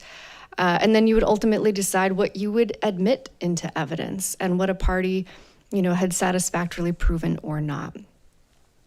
And then as to the proving of their case, your regulations do say, again, preponderance of the evidence. Now, this is a direct quote from your regulations. It says that no individual claims would be approved by a hearing officer, in this case by the Pasadena Rental Housing Board, unless supported by a preponderance of evidence. And what that means is the party who has the burden of proof would have had to provide evidence that made it more likely than not that what they were saying was true compared to the other side, and that what they had proffered, what they had put forward for you all, outweighed or preponderates over evidence on the other side. So again, just weighing what they were able to prove for you all or not. Next slide, please. Now, this is what I mentioned just a bit ago. These decisions are much more complex, convoluted than the ones that have been before you to date. Specifically, when you go through Section F, you would be looking at each of the decision points for these types of petitions. And in addition, also still making those findings of fact, conclusions of law that we've been discussing since you've been doing appeals. So it is a higher burden. There are specific standards and things that you have to do as far as findings and these different decision points. And they do depend on the type of petition before you. So for example, currently what you have in Chapter 6 is that a rent decrease petition means the parties are entitled to 7 different decision points. And those again would be in addition to some of the other decisions you'd be making. For a rent increase petition, there are about 6 items listed in your Chapter 6, Section F, that you would have to be making as part of your decision. And then for all petitions, no matter the type, there are 6 things you, again, across the board, absolutely must make as decision points. And so you would have to be more methodical, very careful, and very clear with each of your decision points to make sure you weren't leaving anything out. And as it says there's a reason that some of these hearing officers' decisions are very detailed, have subparts, up into the teens, 20s, like you saw tonight. Next slide, please. And so just to underline that point, when you all are making each of those various and sundry decisions, you do have to make a finding. And that's what really, at any level, your decisions are about. So you're making a finding, which is a statement of fact, explaining how and why your decision was made. So this is required for any quasi-judicial decision, including the appeals you've already done to date. It's you making a record of how you reached that decision, and it's helping everyone, including the parties who are entitled to know, exactly how you reached the conclusion that you reached. When you're doing that, you're basing your decision on evidence that's in the record. So again, the parties are aware of why you're ruling the way that you are ruling. And as it says, that's simply just bridging that analytical gap so they see how you went from point A to point B without leaping there with nothing to show for it in between. And as I've said before, this would be for each of those 6, 7 various decision points, depending on the type of petition. And I believe that concludes my portion of the presentation, turning it back to Stacey Haro. Thank you, Attorney Martinez. All right, so Attorney Martinez just explained the concept of what a de novo hearing is. I'm picking this presentation back up with under what circumstances should the board elect to conduct a de novo hearing instead of just having a regular run-of-the-mill appeal hearing like the ones you've been having. I'll note that the board's current Chapter 6 regulations do not include any guidance for the board or for the parties as to when a de novo hearing may be proposed and voted on by the board. So in order to prepare for this item, staff researched some rent stabilization appeal regulations from the City of Santa Monica and the City of West Hollywood to determine what guidelines and standards are being used by our neighboring rent stabilized jurisdictions. So we'll begin with the City of Santa Monica and their Chapter 15 Rules for Hearings and Appeals, Section 15014 states that the board may conduct a de novo hearing upon a finding of egregious circumstances requiring a de novo hearing to rectify a manifest injustice. If the board determines to hold a de novo hearing, the hearing shall be conducted in the manner set forth, governing the hearing before the hearing examiner. Okay. So then, meanwhile, in the City of West Hollywood, they have a very similar standard, which is that the commission may conduct a de novo hearing on the application for a rent adjustment upon a finding of egregious circumstances, requiring a de novo hearing to rectify a manifest injustice. So same thing, that once that's found, then they'll conduct the hearing just like a regular hearing officer would. Additionally, though, the City of West Hollywood takes that a little further. They basically say that the commission may consider the appeal solely on the basis of the written record established before the hearing examiner, and that no new matter or evidence shall be received or considered unless the applicant can show why such new matter or evidence could not with due diligence have been produced at the prior hearing. So that is something to consider. And as I stated, your regulations currently do not contain any standard for the board to use when deciding whether a de novo hearing is warranted or necessary. In addition to that, when examining and investigating this de novo concept, another issue arose, which are basically due process concerns for de novo hearings. Just like the Chapter 6 regulations don't contain guidance for the board as to when a de novo hearing is appropriate, they also don't contain regulations indicating what happens should the board vote to conduct one. Does that mean that it happens right then and there? Because it seems that a better due process point would be to allow the parties a continuance of that board hearing to enable them to have time to adequately prepare for the de novo hearing. Since the regulations are silent on that, currently the Rent Stabilization Department sends out a board appeal information sheet that informs parties that the board may conduct a de novo hearing during that appeal hearing, and the party should be ready for it, ready to proceed with the de novo hearing. That sheet says, bring your witnesses, bring your evidence, we don't know, right? So, however, continuing the board appeal hearing for the de novo hearing to the next available meeting or special meeting would certainly afford parties the opportunity to gather their evidence, bring their witnesses, and prepare their testimony for that de novo hearing. So in looking at options for the board to consider, so staff is recommending the following 3 options for board consideration. It's entirely up to the board which option, if any, you would like us to pursue. If you decide on one of these options tonight and direct staff as such, staff will return with proposed language in accordance with that option, preferably at the next board meeting.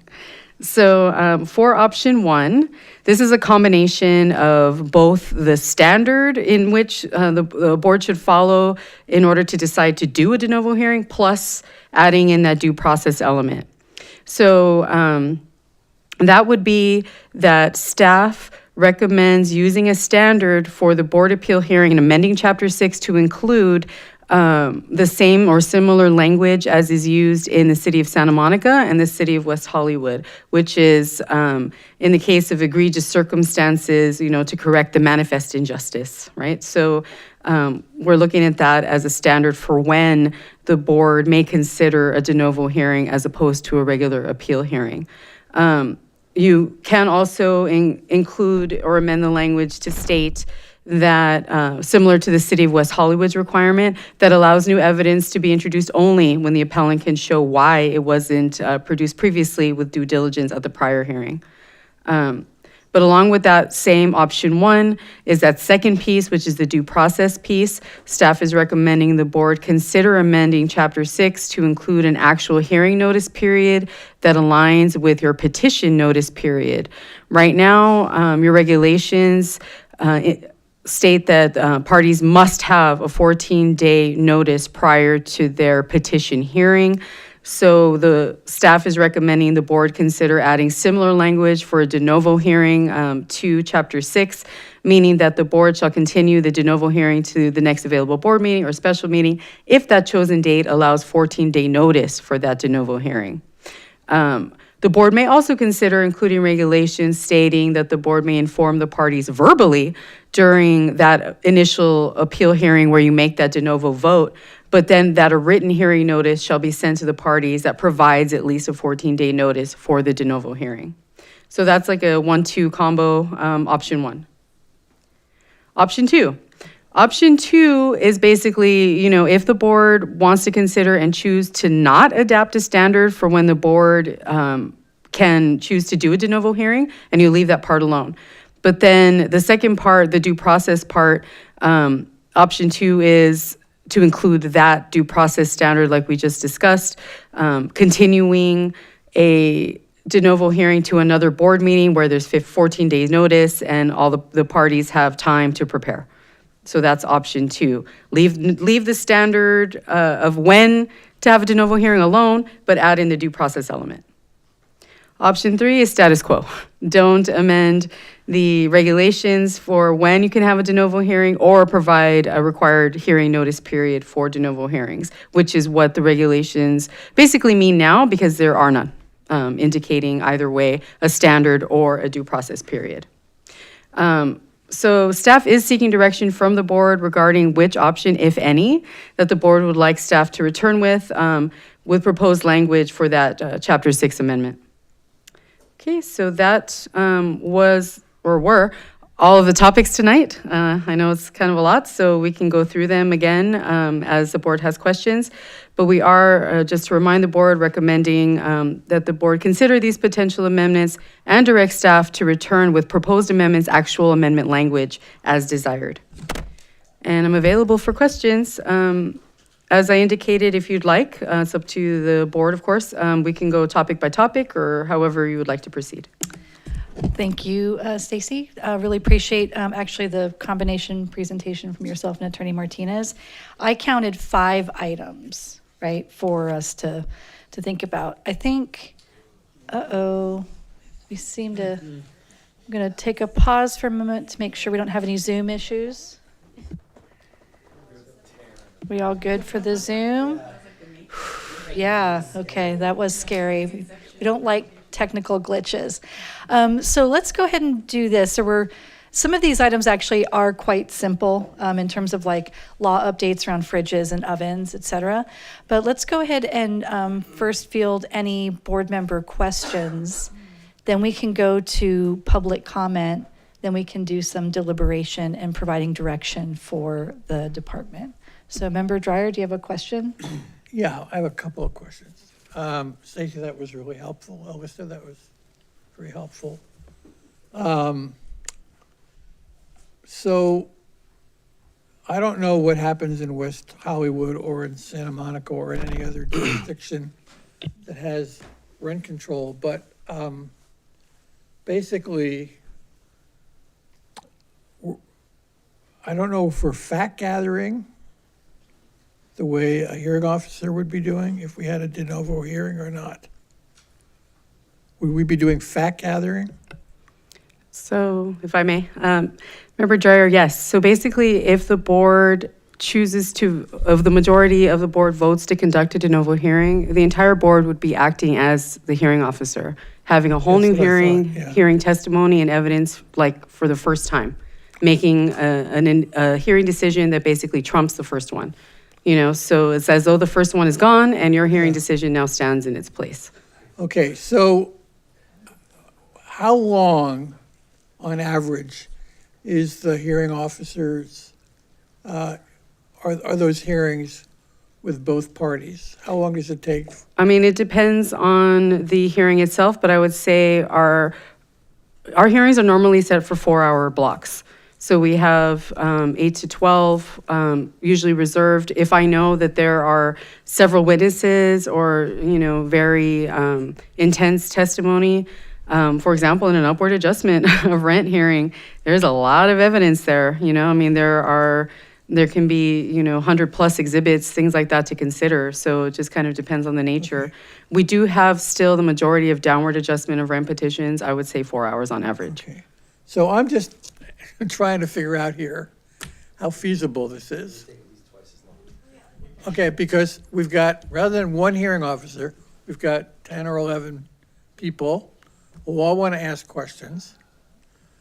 There have been a number of situations during the appeals where I wanted to know more information. I wanted either the hearing officer or the hearing officer to ask the code enforcement department to find out whether there was mildew or what the parking situation was. We had one case a couple months ago that had to do with, it's not called Fuller, but it was that college where Fuller is, where it turns out in retrospect, the landlord was lying to us.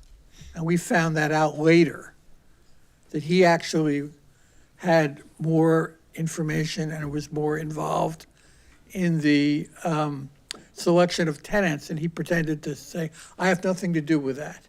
We could have found that out if we had a little more time. That would have taken a while for us to do that. I mean, so far we haven't had that many appeals. So the other question, so now we're talking about each appeal would take us 4 or 5 hours. I mean, each hearing would take 4 or 5 hours. If there was a de novo voted on or requested. That's what I mean, yeah. okay. To the extent to which we want a de novo here, we're talking about spending 4 or 5 hours, asking for more information, which could mean we'd have to suspend the hearing until we get more information, remembering what we had decided 2 weeks earlier. What I don't know is, if we did, I'm going to say this, I know this is a little contentious, if we did a better job of outreach, if more tenants and landlords knew about our existence, we'd probably have more people coming to us with these cases. So I'm curious,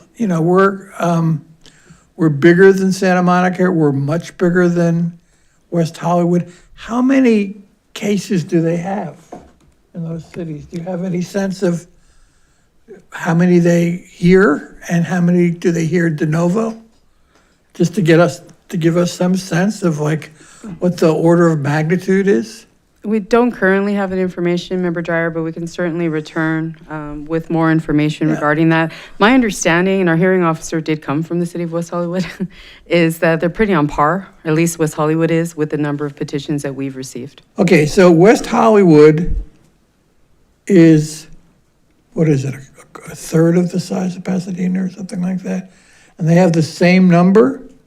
They also charge for their petitions. Okay, so that means if we were on a par with them of getting the word out and having people come before us. What? They may have more rental units too.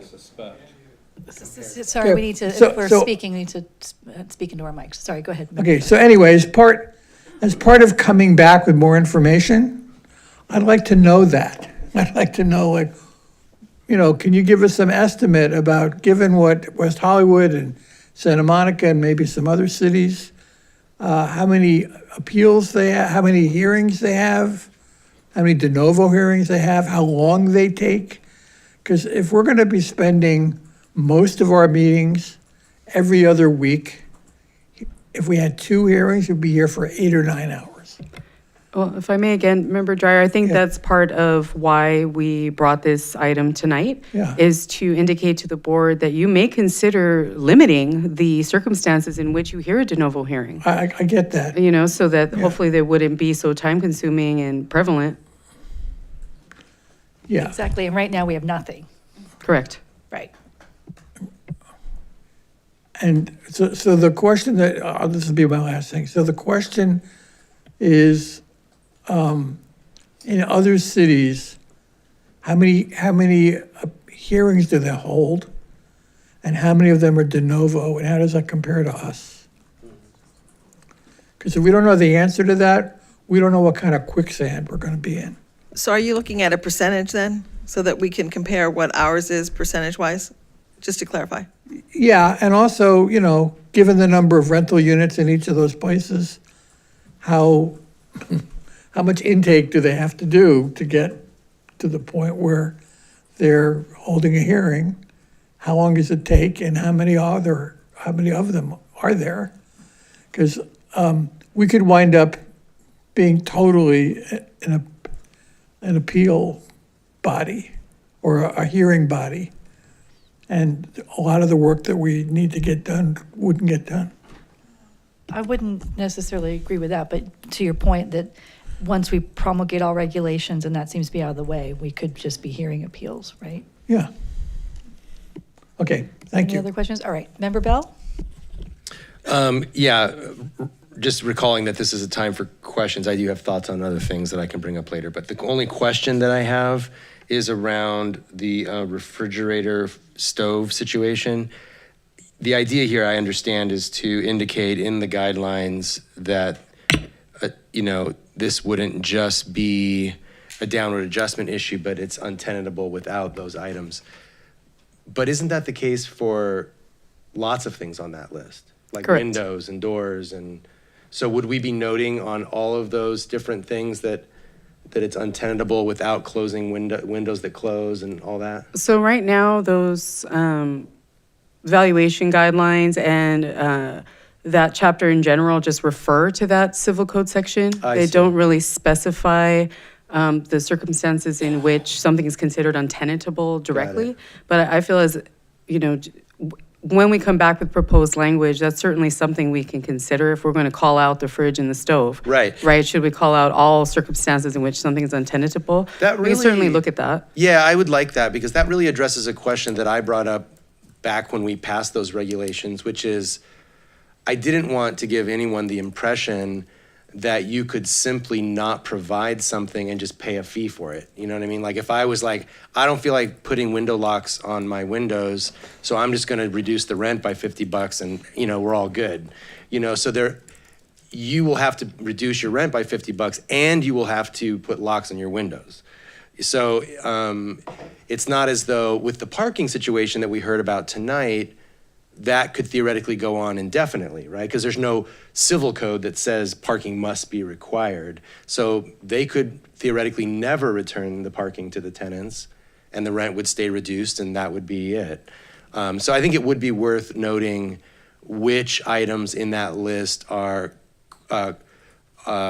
denote something that is actually a habitability violation in the civil code. And I thank you for bringing that up, because I think there are two categories of rent reductions there.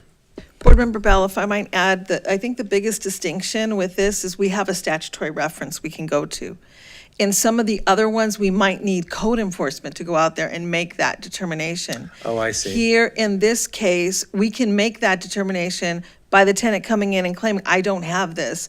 And statutorily, it's already provided that it makes it untenable. So I think that's kind of the distinction here. We can certainly go back and look at others to see if there's similar items that we might want to include in this. But wouldn't there be a case where, again, this is a little bit ridiculous, but wouldn't there be a case, like let's say, let's stick with the windows. Like the tenant could say, my windows aren't secure. In fact, my windows aren't secure, as a matter of fact. Nobody come break into my house, please. Yeah.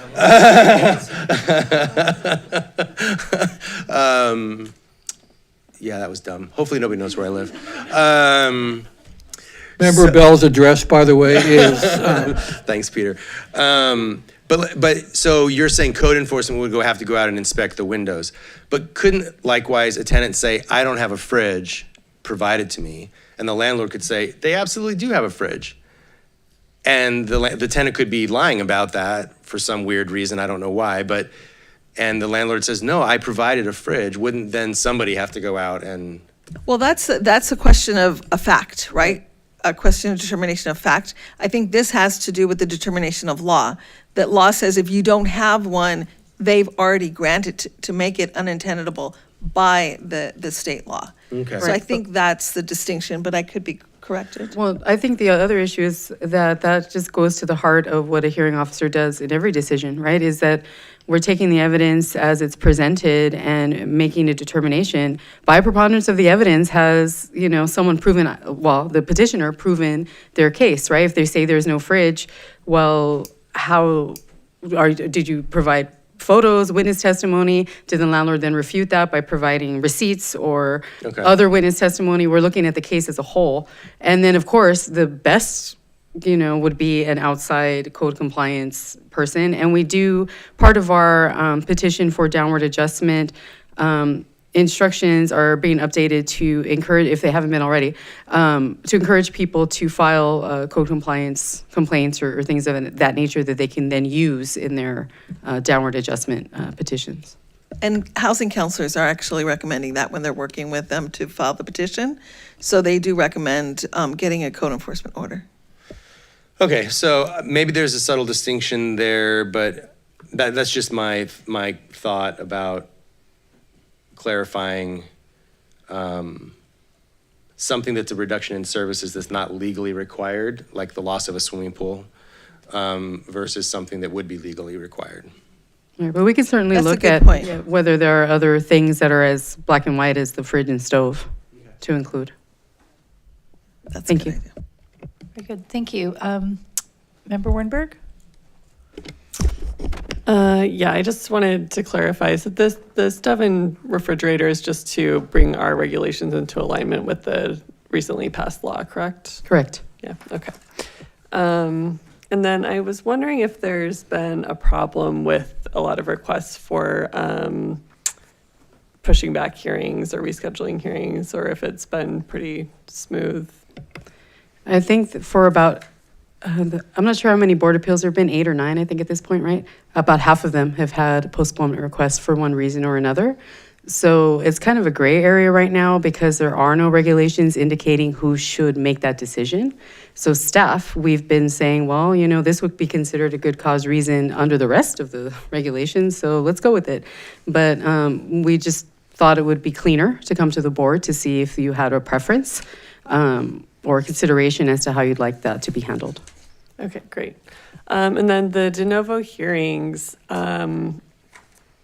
so would each individual board member be able to do their own fact finding? I mean, I'm just imagining somebody saying, oh, I went out and checked out the carports and, they're not that big, or there's not that much space, or there is street parking. I went over there, could that be a possibility? Oh, well, I mean, I would defer to Attorney Martinez on this, but my opinion is that I believe that de novo section refers back to the petition in chapters 5 and 6, or maybe just 6, which allows a hearing officer inspection.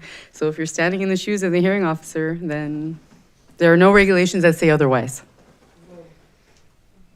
Anything to add, counsel? It would be very interesting to see in practice. I would just note that because it does refer to the board as a unit, the collective would have that right to act as the hearing officer, and so whatever rights are granted, it would be the board. And I don't know if all of you would like to schlep over to some, carport to check it out, but in theory, it does currently only refer to the body as a whole and the ability to do that. Okay. And the proposal, one of the options was the board deciding as a whole that they want to conduct it. Have we determined if that's the entire board unanimously, or do we So have the any regulations provisions? currently state a majority vote. Okay. You can hear something de novo by a majority vote. The thing is that that's where it ends. There's no other guidance or guidelines for the board to use. That's where we were just informing the board of the other cities, the other jurisdictions and what they're using, which is that a standard of whether there's been egregious conduct that resulted in manifest injustice in the original hearing that needs to be rectified by having a whole new one. So that is what the standard that Santa Monica and West Hollywood are using. We brought it to you in case that's something you'd also like to adopt. You may also consider a different standard or to continue without one. But without a standard, in my opinion, again, it's difficult for the board to ascertain, when it's useful or worthy or worthwhile to use your resources that way. And also it's difficult for parties to ascertain.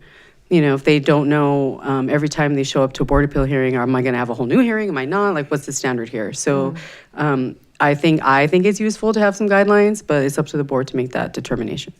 Okay, and one more question about that. If we did have a de novo hearing, would we have access to experts to assess, like an accountant or? I mean, we don't. Yeah, okay. So I think you'd have the same resources. The skill set in this room. Right. Basically. And then basically, every case comes down, the strength of the case comes down to the quality of evidence that's presented to you, right? So, that's true for every court case, is that if the petitioner and respondent come in with their own accountants or their own subject matter expert witnesses, then you have all that more to consider. But if it's just, they're one word against another and not much else, then that's where you are.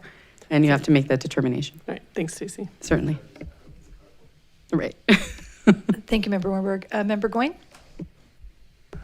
I have a couple of observations about the de novo hearings. One is that while I understand the concern about the time constraints, to my mind at least, I think it's going to be very rare that we would ever want to do this.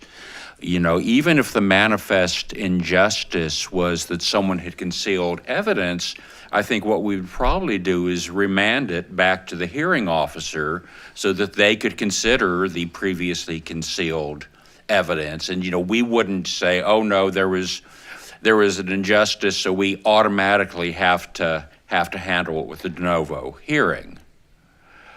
Then the other observation is just that I think on the rare occasions when we do, if we ever do feel the need to do a de novo hearing, we should put it in the guidelines that a continuance will be granted, both in terms of fairness to the parties and so that we can schedule time for it. Because if we're in the middle of a meeting and then we say, okay, now we're going to have to take 4 hours just to do this one item on the agenda, we'll have to bring sleeping bags. Yeah, and anti-sleeping pills. Member Farmer. My question, my comment was kind of leading in the same way. If we decide to do the de novo hearing, I'm trying to figure out where would the time be made for it. We're here twice a month. So with other business going on, when would the time, would we be here like every Thursday instead of 2 Thursdays, or do specialized cases on the 2nd and 4th, or how would that work? That's just a comment. I'll answer part of it because this is time for questions, right? This is time for what we're looking at is something that, like a nuclear weapon, we need to know how to operate it, but we really don't. For the most part, we don't want, I took Latin and I see de novo and it means yikes to me, right? Because that's just there's a whole big kettle of fish. But let's say we observed some egregious thing in one of the appeals. There was a vote of this body to do a de novo. We still need to do the regulations, but it's sounding like those of us who've spoken would recognize that having a de novo pop surprise in the middle of one meeting would be not a great example of due process, right? Wow. Yeah, so I think in the regulations we could work that out. I'm leaning towards, having some sort of communication even with the chair and vice chair so that we don't, but I think we've all been really good about not overloading the agenda. So I think it doesn't sound like the body is wanting to create regulations that basically allow for an immediate de novo in the meeting.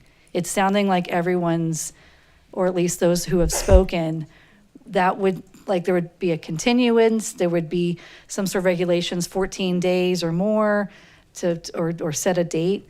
So I don't think we're looking at that prospect, but I mean, I'm just speaking from board leadership that I feel that would actually compromise people's due process rights to spring a de novo on people, even if the board voted on it. But can I chime in too? Yeah. And based on the recommendations, it sounds like there's maybe two options of when we could have it, either during our meeting or have a special meeting. I think technically that's still part of our meeting, but it's special. Or outside of the first and third Thursday, right? If we wanted, right, if we had a full set of agenda items, regulations, items that we needed to hear, we could schedule, I believe we could schedule a de novo and a special meeting now, which would mean its own item. But, all right, I'm gonna take Member Goins' last question, and then we'll go ahead and take public comment on this item before we do any deliberations. Something that just occurred to me, I may be mistaken, but it's my understanding that the hearing with the hearing officer involves only the parties and is not a public meeting.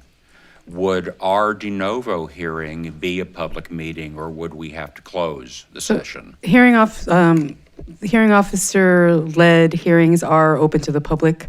They are a matter of public record, unless there is some motion by a party to seal it for some reason. But there's a very specific list, domestic violence, things like that. But ordinarily 100% open to the public. All right, we'll go ahead and go to public comments. So this is public comment on item 2, considering potential amendments to Pasadena Rental Housing Board Regulations, Chapter 5, petition processes related to pre-hearing settlement conferences, and Chapter 6, hearing procedures related to requests for continuances, time waivers, value guidelines, and board appeal de novo hearings.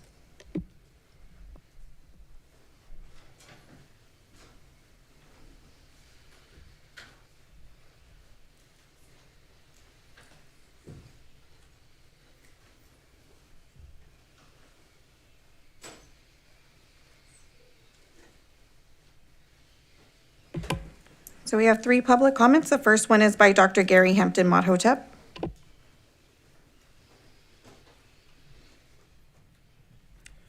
Yes, you should try a de novo hearing. You should try it on for size, and what you should definitely do is reject all the standards. What happens with the standards is the standards are there just for Helen to get more control. That's one of the big things there, and to handcuff you. You've been handcuffed already. Okay, that's what that's going to do, is handcuff you. And it's going to create it's just really just very, very too complicated.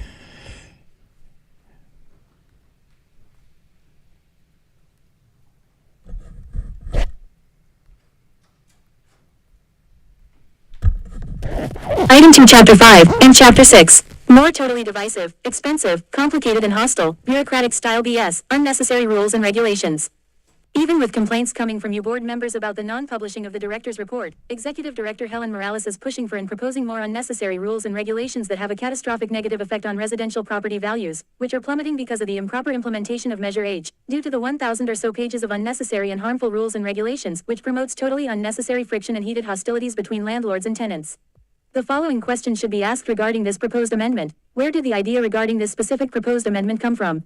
Because it was never discussed or proposed by any board member. This is Executive Director Helen Morales pushing her own agenda, as I documented in my opening comments.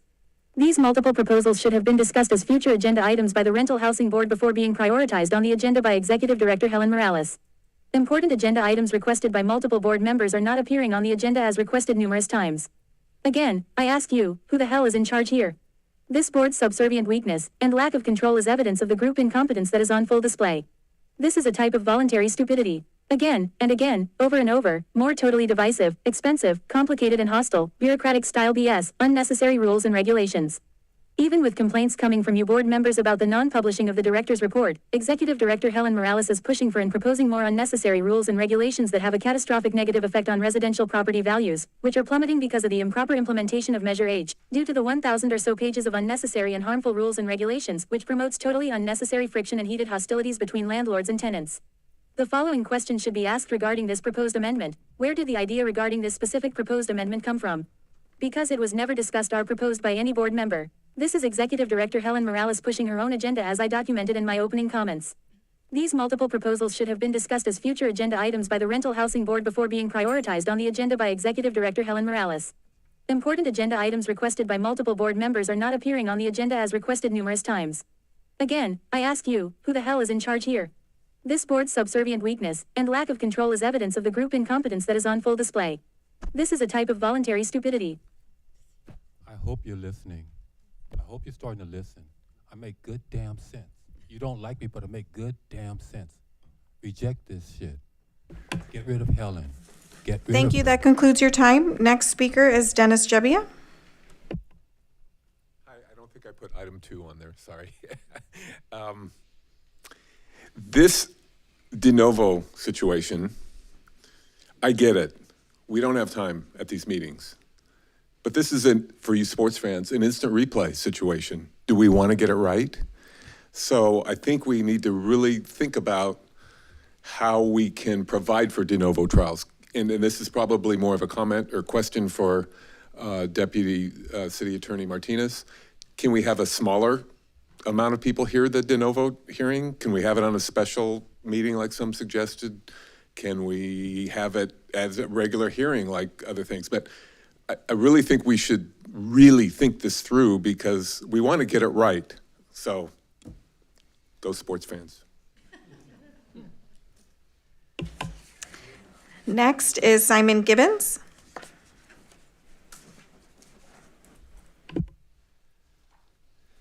Thank you. Not about de novo. There's an awful lot of different items in this part of the agenda, some with different levels of complication.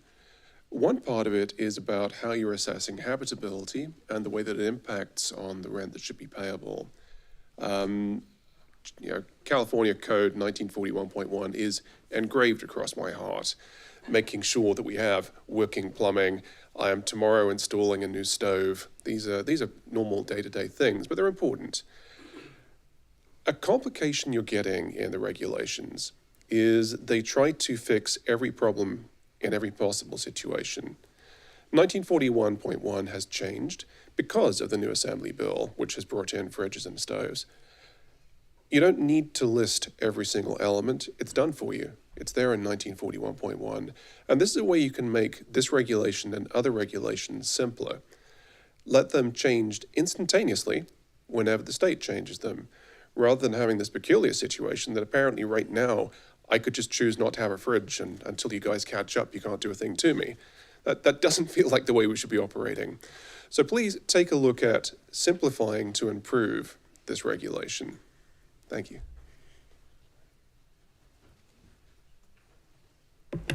Okay, that concludes public comments on item 2.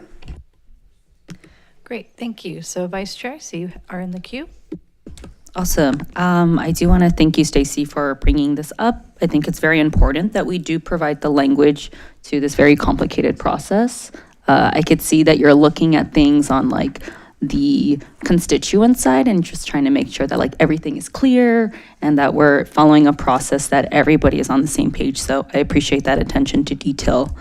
I'm just going to kind of go through your list. I think a lot of these recommendations are on point and appropriate when it comes to the pre-hearing settlement conference for an upward adjustment of rent. Yeah, it doesn't sound like it should be maybe required, maybe an option. I'm not sure. If people are saying that it's wasting their time, then maybe, yeah. We might not need that.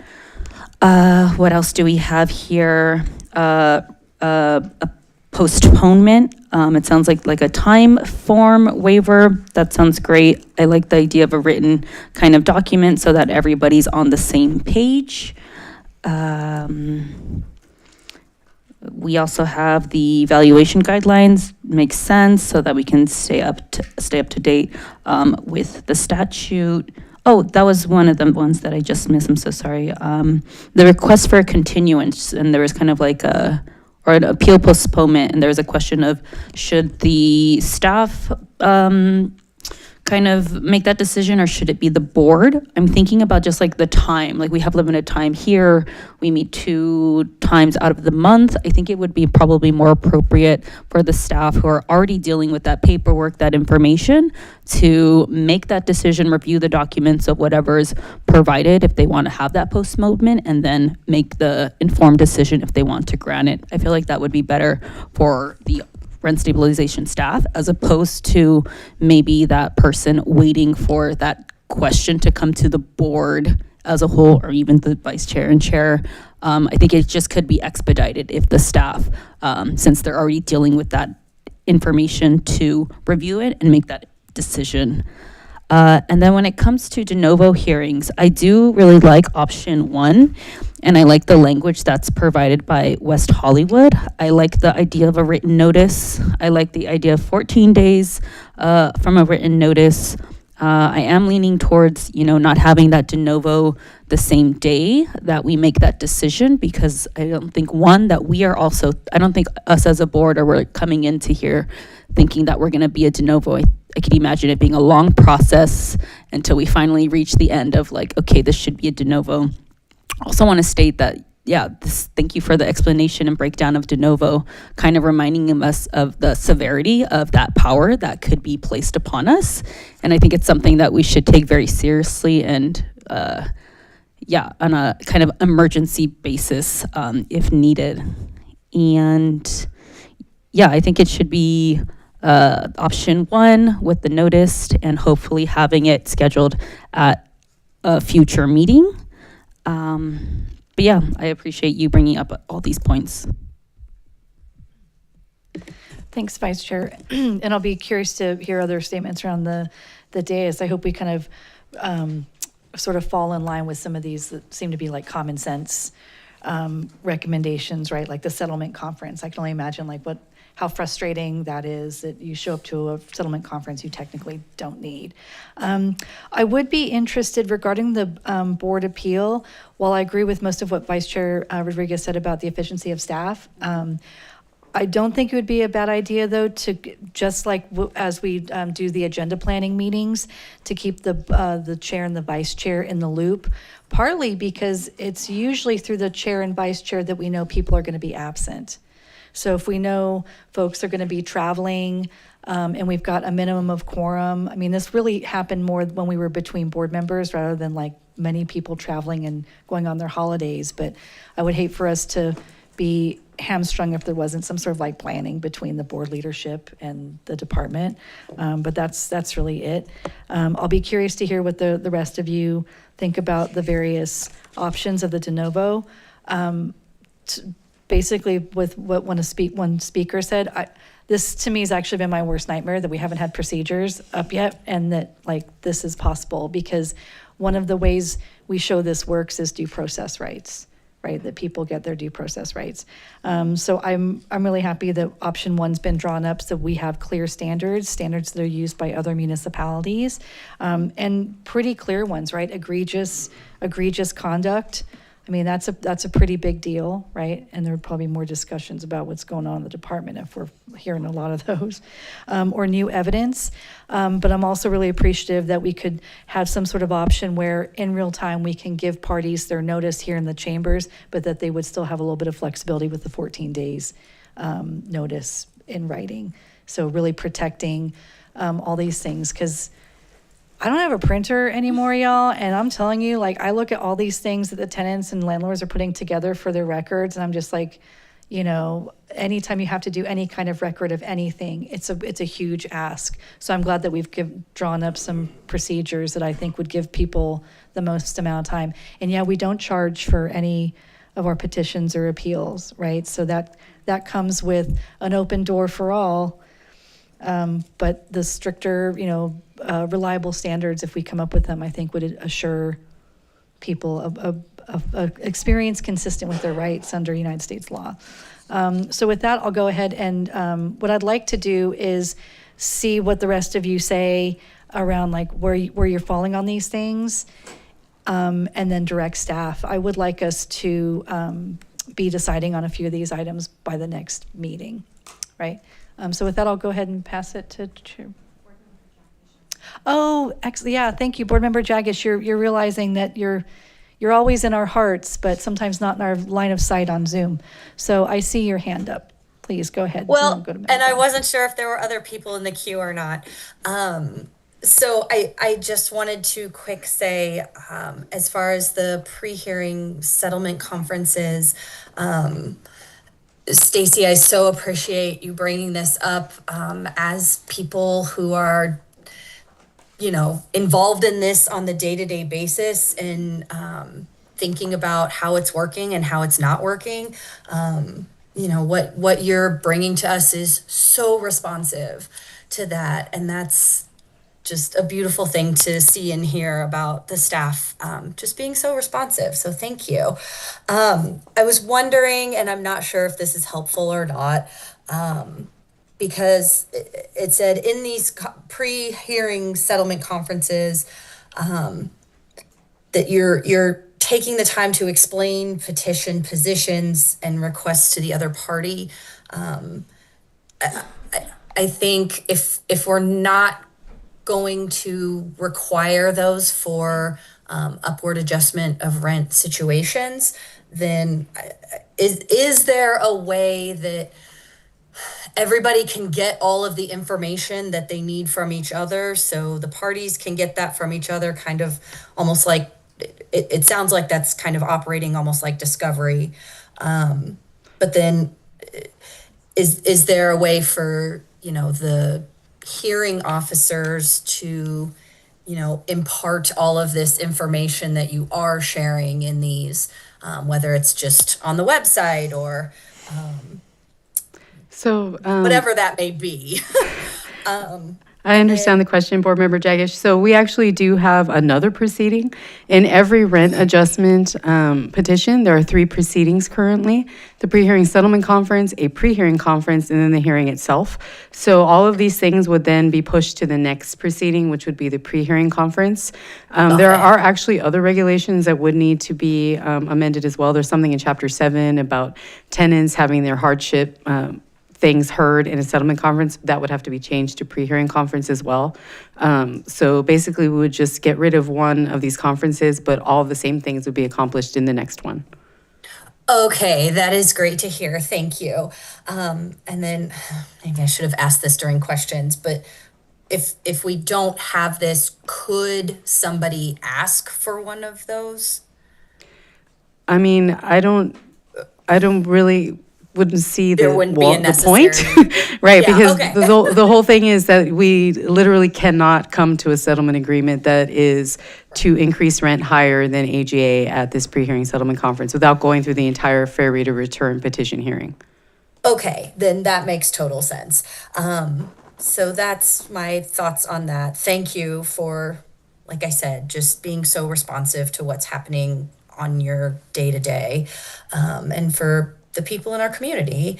And then as far as the de novo hearings, I like option 1, and I think it's really, really important that it is not on the same day.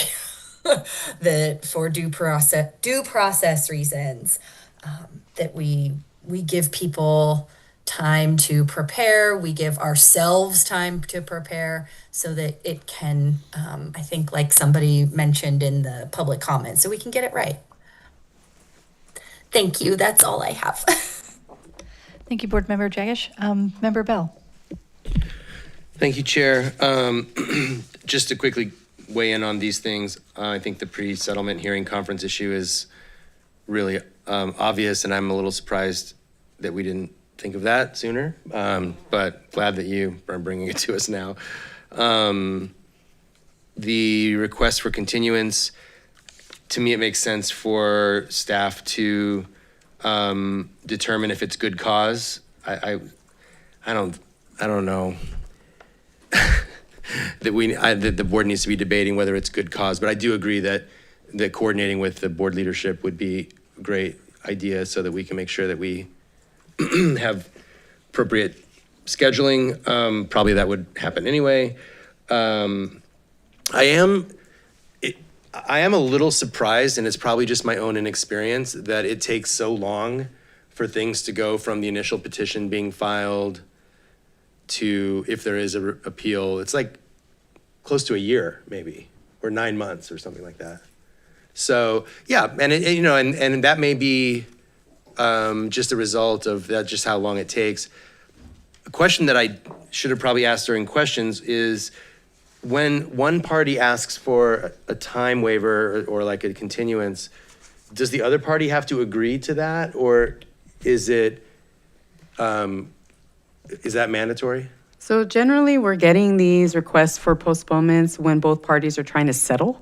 That's almost 100% of the case where, they're like, look, we're so close, give us another 30 days or 60 days. Yeah. The other time we're seeing it are for like hospitalizations and things like that, in which case the other side's fairly amenable. I mean, what can they do, right? So they haven't been that controversial, but those are for petition hearings. For board appeal hearings, same thing. I think in the postponement requests we've had, we contact the other side and say, look, this person needs a religious accommodation or whatever the case may be. And, we just send out a new notice and they kind of go with it. So In the event that someone was just stalling, was there a recourse for that? I mean, at a certain point that would be good cause or not, right? Right, exactly. Because I think it's the way it's written, it's almost like you get one bite at the good cause apple.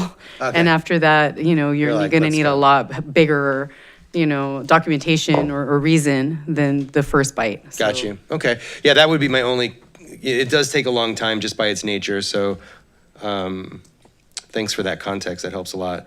De novo, I mean, option one, to me, I forget who said that it's the nuclear option, but that is kind of, I would be surprised in your response to Peter's request for more information that West Hollywood or Santa Monica has done even one.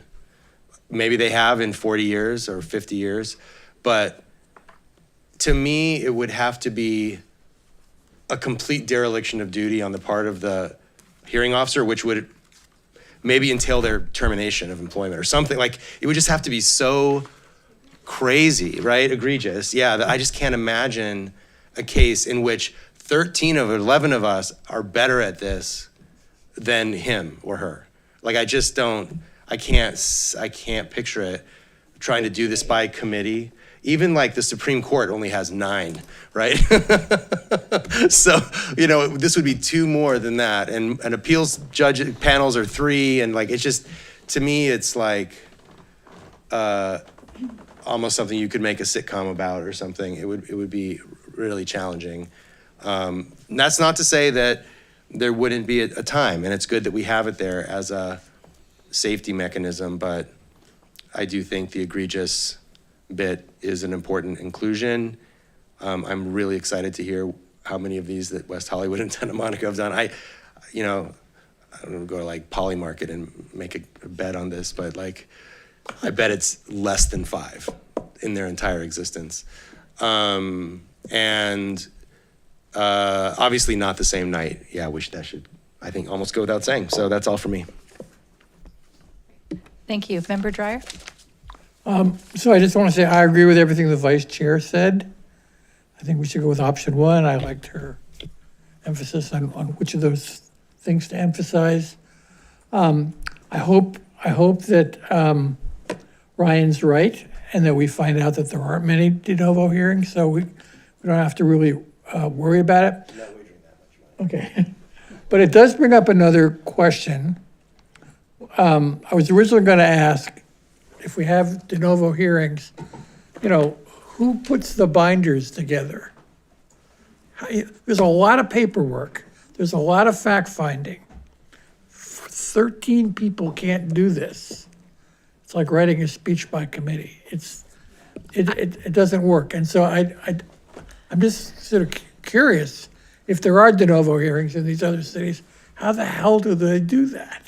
I think that if we do go with, I think that we need to put in more information in the de novo. So when the de novo hearing comes forward, we need to be explicit and say 7 days before the hearing, all parties are required to submit all of their data to the department. And then the department will then again put your packet together for you. Okay, that's good. Yeah, but I think that we would have to definitely have that language in there. Okay, good. Thank you. So the last thing that comes off of that is maybe this is outside of our ability to have any control over, but I have been a little concerned that all we're allowed to hear as an appeal is what's already been gathered by the hearing officer. And I'm aware of a couple of examples where I mentioned one earlier, where after we made a decision, we found out that one of the parties was lying. And I guess I'm just concerned that the hearing officer has, a lot of work to do, is not a code enforcer. But at what point are we totally not allowed to ask the hearing officer to go back and gather more information? Is it because you've told us, Alyssa, several times, all we can vote on is what we've already seen. But we've already seen a couple of, I would call them egregious examples of inadequate information. So do we have any authority to ask for more information? Like, I want to repeat this one thing I said earlier. I don't think I'm defaming anybody by saying this. Somebody came to us and said they have no role in selecting the tenants in their building. All they are doing is they're acting on behalf of the management company, but they don't, and it turns out that somebody on this board found out that they were actually, on a day-to-day basis, selecting the tenants. And if we'd known that, I think that would have been really helpful for us. It turns out we made the decision against that party anyway, but there's an example of where a little investigation would have helped us make a decision. So anyway, so that you know where I'm going on, where I've been. Yes, so to answer your question, you would have authority as one of the options when you're looking at a decision to remand, just like you did tonight partially. And like you've done before, I don't recall which appeal, but one of the appeals you did remand so that the hearing officer could make more fact determinations. And so that's always within your power, that's within your regulations. If you were to believe that maybe something was missing and it was so glaring that the decision was just unsupportable by the evidence that was there, that could be a remand situation. Can you go with the direction, hearing officer, go find out more information about this? Any additional questions, Member Dreyer? Is that it? All right. Yep. Member Goyne. In terms of the valuation guidelines for the stove and refrigerator, I really like the suggestion that in cases where our policy is determined by state law, we just reference that our policy is determined by what the civil code section says, rather than every time that changes, we having to change what we've written down. I mean, I do agree that I think that's just simpler and quicker. Thank you. Member Farmer. I've been thinking about the entire process, and I believe a lot of the property owners in the city of Pasadena are not younger people. So they're still stuck in doing things the old way. I mean, if you don't mail them a letter, they don't get the letter. I honestly don't look at my emails unless you call me and say, I sent you an email. Because I'm like, oh, you didn't mail it? Oh, no, I emailed it. So my point is, I'm a little concerned about the hearings, and if people are older and are just kind of moving along at the old pace and haven't caught up with the new pace. That's what the majority of the people as far as I could visualize her doing. So that's why they're like, you know, it depends. I think it depends on the age of the property owner. Now you get a younger property owner in there, they want it done today, but their contractors are taking a year to put a door in. You know, and that's it's just kind of odd to me. But that's it. That's my comment. Thank you. Member Nahara? All right, thank you, Chair. Thank you, Stacy, for the presentation. A couple of concerns I have about, I mean, I get why you came up with this. We'll start with the first one, the pre-hearing settlement. I know it makes sense to eliminate the pre-hearing settlement for upward adjustment, but then it'll seem like it's not the same, or it's not the same rules for a tenant as this to a landlord. So my only concern would be to add optional pre-hearing. I mean, the landlord may want to have a pre-hearing settlement. It's up to him. You can't do nothing, but it should be optional. It should not be removed, because if a tenant could request has the right for a pre-hearing settlement, so should a landlord. Even though he can't get a pre-hearing settlement, he should have that option. So I don't think of removing completely, just adding the words optional and with the explicit warning saying there's no agreement could be made at this meeting. So it's either, he knows what he's going into, and if he wants to take it like how board member, I'm sorry, what her last name? Jergish, he said, they could take it as discovery. So I rather have it in there with the explicit warning that it's only, that no agreement can be made at the pre-hearing trial. So that's my concerns for that one. As for the time waivers, I mean, how many waivers does each party get? One or two, and how long are you recommending?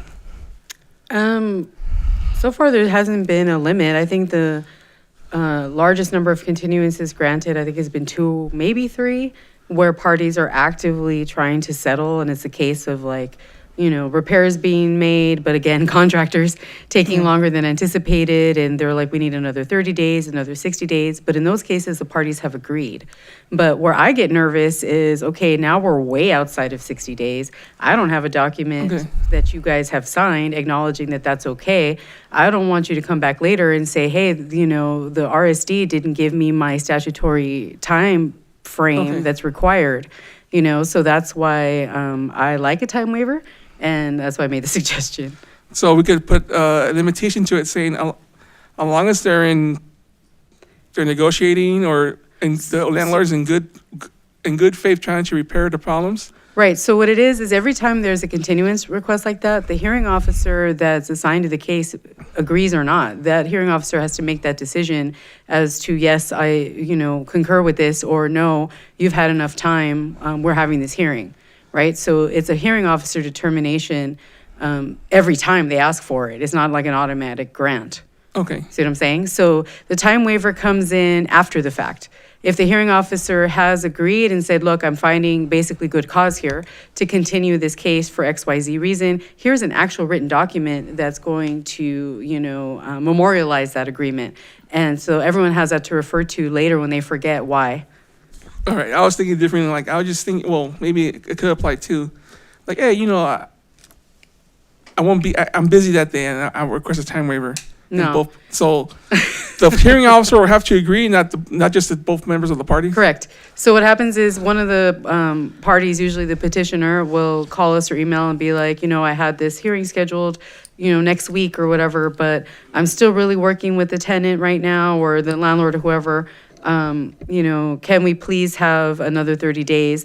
And then my assistant contacts the other side and says, look, we got this request. Are you on board with it? Is that okay? And then after that, then presents it to the hearing officer of, look, both parties have agreed to this, or they want this to happen. As the hearing officer, do you agree with that to make that continuance, to agree to it? And then once all parties and the hearing officer are on board, we reschedule. Okay. What I'm asking for is a documentation of that. Okay, then I could be in favor of that. Just want to make sure. I've always think for many things, many possibilities when certain things come to mind. I know a member of the public, Simon, and board member Goyle were in favor of, once the state law passes, that we automatically go to that. I still believe that we should pass it every time a new law passes, so we get the board's input on it. I mean, we can't really change it, but we still need the input, and it also allows the public to voice the concerns about it. So that's just how I see at it. It should stay the way it is right now, but we should pass the regulations that should be fair with state law. And as for the de novo hearings, yeah, I just need more information. It feels like you're opening a can of worms. So I think this should be taken like in 2 or 3 meetings, because it is dealing with people's due process. It is like it's gonna be a lot of work for us if we do go ahead with a de novo hearing.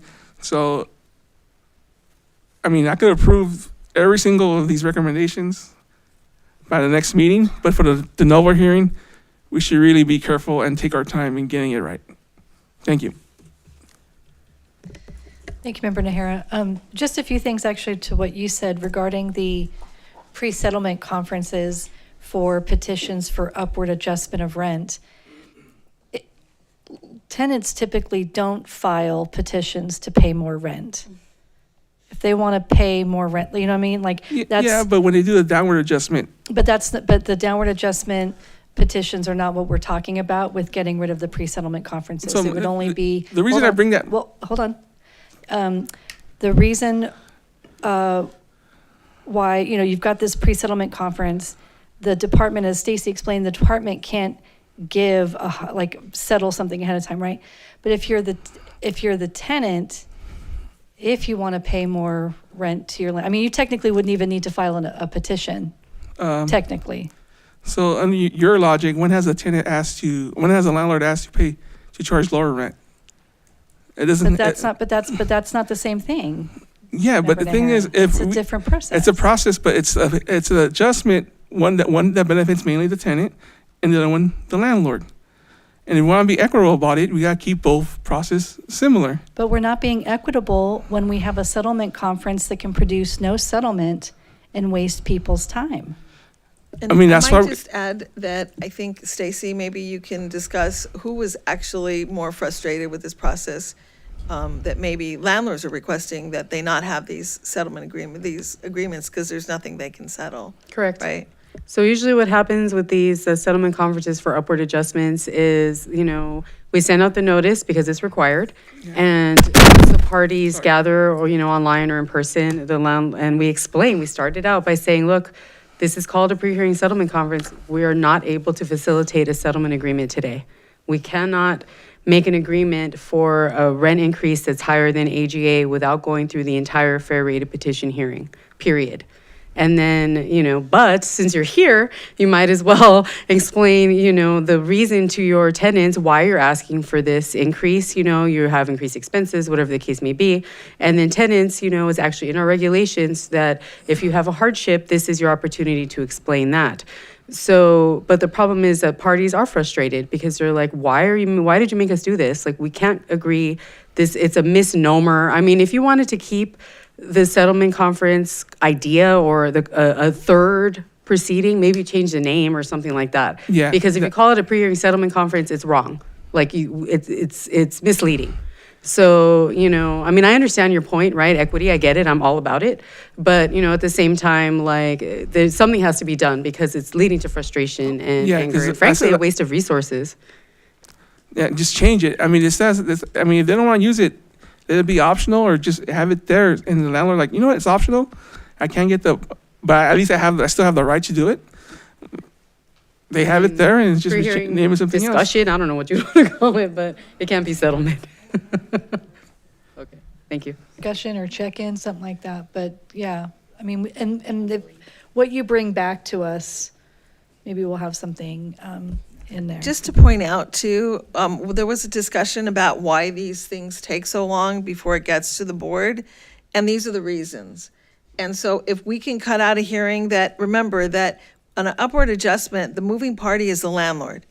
If the landlords are frustrated with having to come to a meeting and, bringing everybody in, and there's really nothing that's productive happening, and that the actual settlement, the subsequent hearing that occurs, tenants can come forward at that time and bring in information that they want for the landlord. So that's already provided for as well.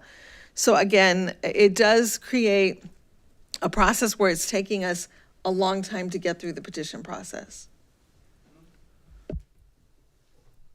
All right.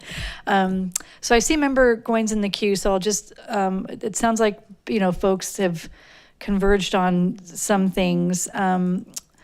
Member Goin, do you want to share what you have to share? And then I'm going to ask if staff has enough direction for. Just a quick question for staff.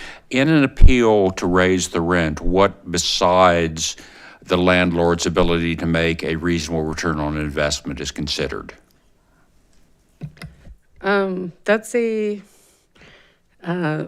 more complex discussion, but essentially we're looking at, there's a base year to petition year comparison in terms of income versus operating expenses, and whether or not, one exceeds the other when you compare the two. It's a complicated thing. I would recommend looking at Chapter 7 of your regulations. And the tenants are involved in this. What information, if the tenants appear at these hearings, what information are they supposed to provide, since presumably they don't have access to their landlord's books? Correct. So what they provide or can provide if they so choose is a response indicating they may have a hardship paying that increased rent. They can provide documentation of their income, of their household size, any special circumstances, disabilities, things of that nature, that the hearing officer then, per Chapter 7, has to consider. If the hearing officer comes to the conclusion that an upward adjustment of rent is warranted, then the next step in the analysis is determining whether any hardships should offset that adjustment. So the tenant would necessarily have to bring that evidence, though, for us to consider. Great, thank you. No problem. And tenants are noticed in the process of everything, right? Correct. Great. Thank you, board members, for good questions. I mean, you still in the queue? Okay. So the hearing we had earlier tonight, I've been thinking about this for a while, and I think I've said it once at a meeting. So the landlord said, basically, we didn't tell all the other tenants in the building about this because, they sometimes we don't like each other and blah, blah, blah. They weren't very cooperative. And in that situation, I never heard from the landlord or from the tenant whether all the other tenants had parking privileges or whether it was just this one unit. And I'm not even sure we know, unless I missed it, how many units there were in the building. So I'm just wondering, as part of the fact-finding that goes on, even though we're hearing a tenant is the one that makes a case in front of us and only about their own unit, is there some way, do other jurisdictions do this, where they notify the other tenants in the building about the situation, so they might participate in this, or they might have a similar grievance? I'm going to let Stacy answer that. Okay, so generally in a downward adjustment of rent petition, the petitioner is filing the petition based on their own unit alone. If the petitioner has friends in that building, they're experiencing similar circumstances, then the other tenants can file their own petitions. And if we determine that it's the same APN or the same circumstances, we can consolidate the petitions and have one big giant hearing or, proceedings, if it's the same sort of facts at issue, and to hear them all at once. But the department and the hearings division, we can only consider what's before us, which is the claims filed by that one petitioner. we don't have the ability to, not to Latin you guys, but to sua sponte, go out and, inform other people about what's happening with that one petition. That's not our duty. And in fact, we have to remain as neutral as possible. So we're only looking at the four corners of the documents that are presented to us and evidence and testimony for that one case. But if the tenant wants to go talk to other tenants, that's up to them, and convince their friends or whoever to file petitions as well. We'll hear them too, but only as we get them. Okay, so I'm just curious, do you know whether, because it wasn't in the documents, do you know whether every other tenant in that building had a parking space? I can't speak to that. I wasn't the hearing officer on that case, and I don't know. Whatever evidence is presented to us, the hearing officer will ask questions to, gather as much as possible, but the decision's based on what's presented. You can ask someone a direct question in a hearing and still not get an answer. So it just depends on the testimony, on the evidence, on any witnesses, and that ends up being the evidence in the record. I mean, I think there's probably, every judge ever is probably leaving a hearing wondering what else could I have found or learned if I had more time and more evidence. You do the best you can with what you were presented. So just one other part of this. Would we have been within our rights to ask the landlord earlier tonight whether all the other units have parking? No. No. Because it wasn't in evidence initially, at least that's what you're indicating. This is not a tool for like mass enforcement or selective enforcement, because that's kind of what it sounds like where your question's going. If a problem is identified with one tenant in a building, can through this process we, bust them all? And that's not what this process is. So, all right. So with that, I see no one else in the queue. Staff, do you have enough direction to bring us and with questions, concerns lifted by board members? Yes, I believe so. And thank you, board members, for the robust discussion. And staff will return at the next board meeting with proposed language, or at least options for proposed language. And potentially, if we could adopt some of this language at the next meeting, I'll also give the option for that. Thank you and have a good night. Thank you, Stacy. I just want to highlight that piece. Like, no one's into rushing any process, but there is an acknowledgement that we are missing some significant pieces that, should there ever be that kind of request or vote, we're not equipped to do right now. Right, okay, excellent. So with that, this will bring us back to the regular agenda. Item 3, this is an information item. This is our introductory study session, something that's come before us actually on some of these cases. Substantial compliance and possible modifications to Chapter 8, procedures for annual adjustments related to rent increases. And I believe we have a staff presentation. And so we are actually bringing this item as a result of the board's observations and requests pursuant to some downward adjustment hearings that you've had in the past, and some decisions that actually do incorporate substantial compliance. And so I think the board wanted to see what is it that the board can do for substantial compliance. And so that is why we're here today. And so we're going to give you an explanation of some of the items, but we really want to start with the background of the charter article, because really what we were looking at was illegal rent increases. And so Article 18 requires landlords to limit rent increases to the annual general adjustment. And just to give you some history, the charter originally required that the first AGA be adopted by the Pasadena Rental Housing Board on or before September 1st, 2022, and be effective on October 1st, 2022. The reason why I'm going through this very, very detailed, explicit conversation of what occurred is because it's relative to substantial compliance, and why the hearing officer goes and looks at substantial compliance in this issue, and why the board may consider their own definition of substantial compliance.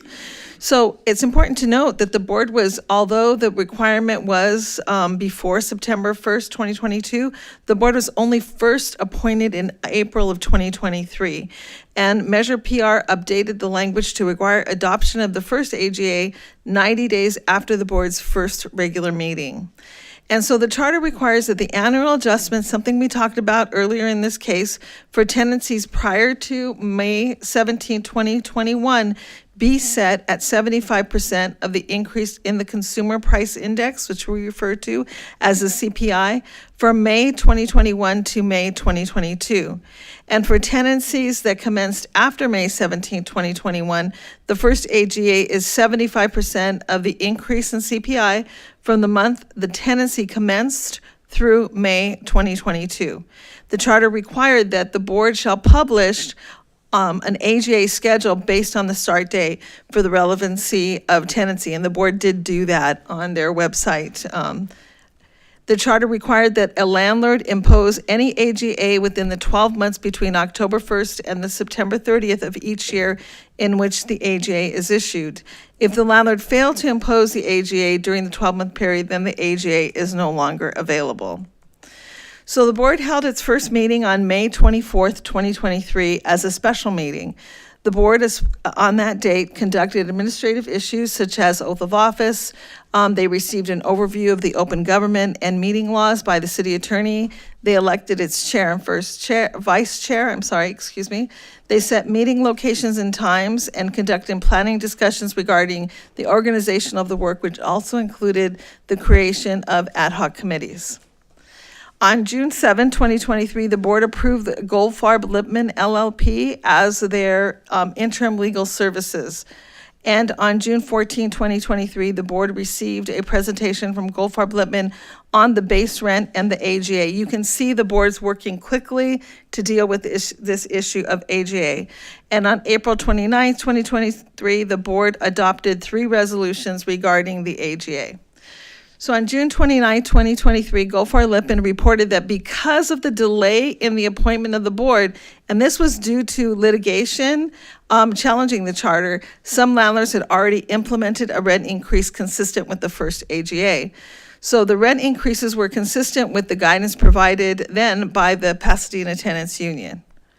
Goldfarb Lippman presented regulations, which were Chapter 8, that made the board's adoption of the first AGA retroactive to the effective date of the charter, and to clarify that any validly imposed rent increase that was consistent with the first AGA would not be considered a violation of the charter that could result in a landlord having to refund rent to the tenant. Goldfarb Lippman opined that the charter had inadvertently set the date for the establishment of the AGA prior to the effective date of the charter, which was December 22nd, 2022. They also concluded that the base rate for tenancies commencing prior to May 17, 2021 is the rent in effect on May 17, 2021, meaning that those rents were required to be rolled back to the level as the charter's effective date, something we saw earlier today using those dates.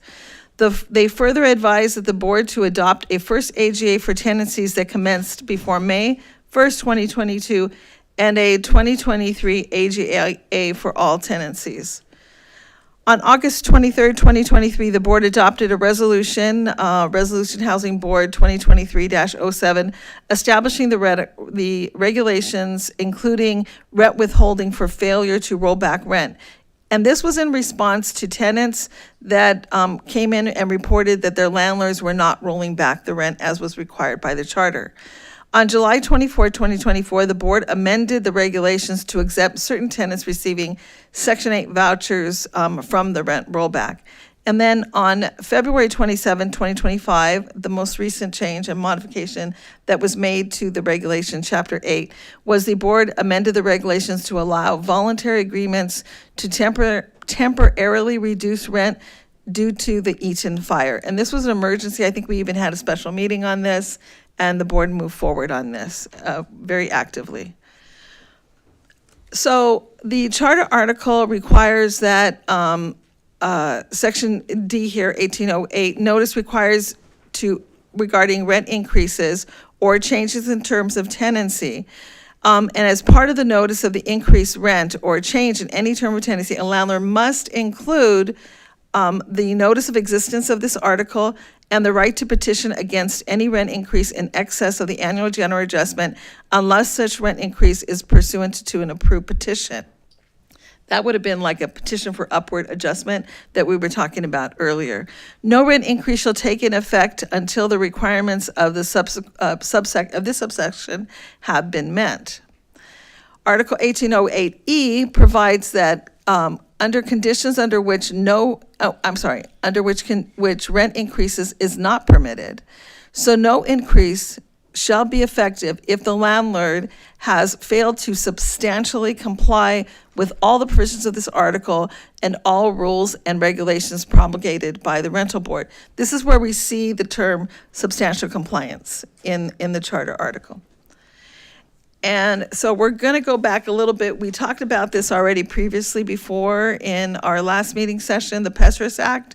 And so I'll just kind of flip through some of this, but the Petrus Act was adapted by State Senator Nicholas Petrus, authored a bill to limit the penalties that rent control jurisdictions could impose for noncompliance with registration requirements unless noncompliance was in bad faith. This is important to our conversation of substantial compliance because we want to make sure that we're not going against what may be considered a violation under the Petrus Act. So response to complicated registration, basically they were saying that responses to complicated registration requirements and the harsh penalties which had generated calls for legislation banning registration requirements. The legislature found that and declared that the operation of local rent stabilization programs can be complex and that disputes often arise with regard to the standards of compliance with regulatory processes of these programs. So what they did is they limited the imposition of penalties and sanctions against an owner of residential rental units where the person has attempted to, in good faith, to fully comply with the regulatory process.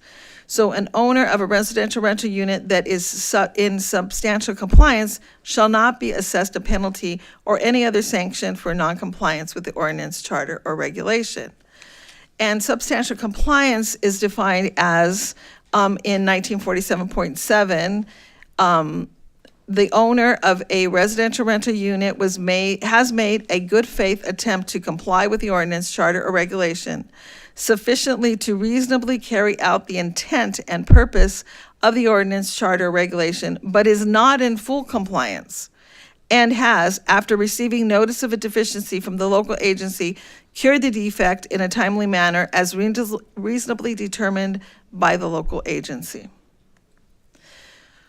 So Chapter 8 provisions, these are the Chapter 8 regulations that were promulgated by the board, states that a landlord who imposed a first annual general adjustment between December 22nd, 2022 and June 29, 2023, that was otherwise valid shall not be considered to be in violation of the charter amendment. Further, any payment by a tenant of such first annual general adjustment that was otherwise valid shall not be considered an overpayment of rent for which a landlord shall be liable under the charter article for repayment. So these are what we have in our charter articles, what we have in state law, and here we have a definition of strict compliance versus substantial compliance, because really what we're talking about is these issues. So unlawful detainer actions, which we may be familiar with, especially many board members, are eviction cases, and they are summary proceedings, that's what we call them, which requires that the courts adjudicate the cases in a much shorter time frame. So given the short time frame and the high stakes involved with an eviction, with the loss of housing, the courts apply the unlawful detainer statutes and their requirements strictly. The strict application is dissimilar to the application of the charter relative to substantial compliance in relation to defining substantial compliance. So we're not really looking at a strict compliance, we're looking at something different. So there is an affirmative defense, it's provided for. So a related concept is the availability of an affirmative defense. An affirmative defense can be brought by a tenant to defeat a landlord's claim for right of possession in an eviction case. A landlord's failure to demonstrate grounds to evict is a valid defense in an unlawful detainer action under local rent stabilization laws. An affirmative defense under the charter is triggered by the failure to comply and violation. So when we look at affirmative defenses, we're really looking at strict application of unlawful detainer actions which originated in actions regarding failure to pay rent. So if you go to court on a failure to pay rent, if you have any fees that are not exacted, then you can actually lose your case because it has to be exacted. It's a very strict guideline. The argument for strict compliance with the charter requirements would likely be strongest, therefore, in an unlawful detainer action based on non-payment of rent. So strict compliance is specific to the unlawful detainer context. Outside this context, strict compliance may not apply. So the concepts for the board to consider in this, again, we're bringing this as a first time. We're trying to inform and educate and are requesting information from the board. But the board may consider that the owner provided, for example, if the owner provided the tenant with the notice of charter existence at the inception of tenancy, that may be something that you would say is substantial compliance, or at least they made an attempt in substantial compliance. Or if the owner applied the proper annual adjustments demonstrating an attempt to comply with the charter. Or the landlord attempted to roll back the rent and issued the tenant a credit or reimbursement for overpayment despite calculations having been incorrect. We've seen that in some of our appeals. And the board may wish to incorporate a formal notice of noncompliance process, which the department can take so that we do actually notice the parties that you're in noncompliance. And if the landlord failed to comply with either the hearing officer's order or a notice of noncompliance, it's arguable that the substantial compliance has not been met. And so these are some factors that the board may consider. We're here, again, this is a report only to provide information and to request information back for the board. So if you have any questions, I'm here to answer any questions you may have. Member Dreyer, is that you in the queue? Okay, if you could remove yourself, that'd be great. All right. Member Bell, questions? Yeah, I just, from when I read this, and thank you for going over this again, I couldn't figure out, and you mentioned it just a second ago, and I still didn't quite get it. It could just be the lateness of the hour. What the rehearsal of the history of the initial AGA and the subsequent AGAs has to do with the discussion about substantial compliance?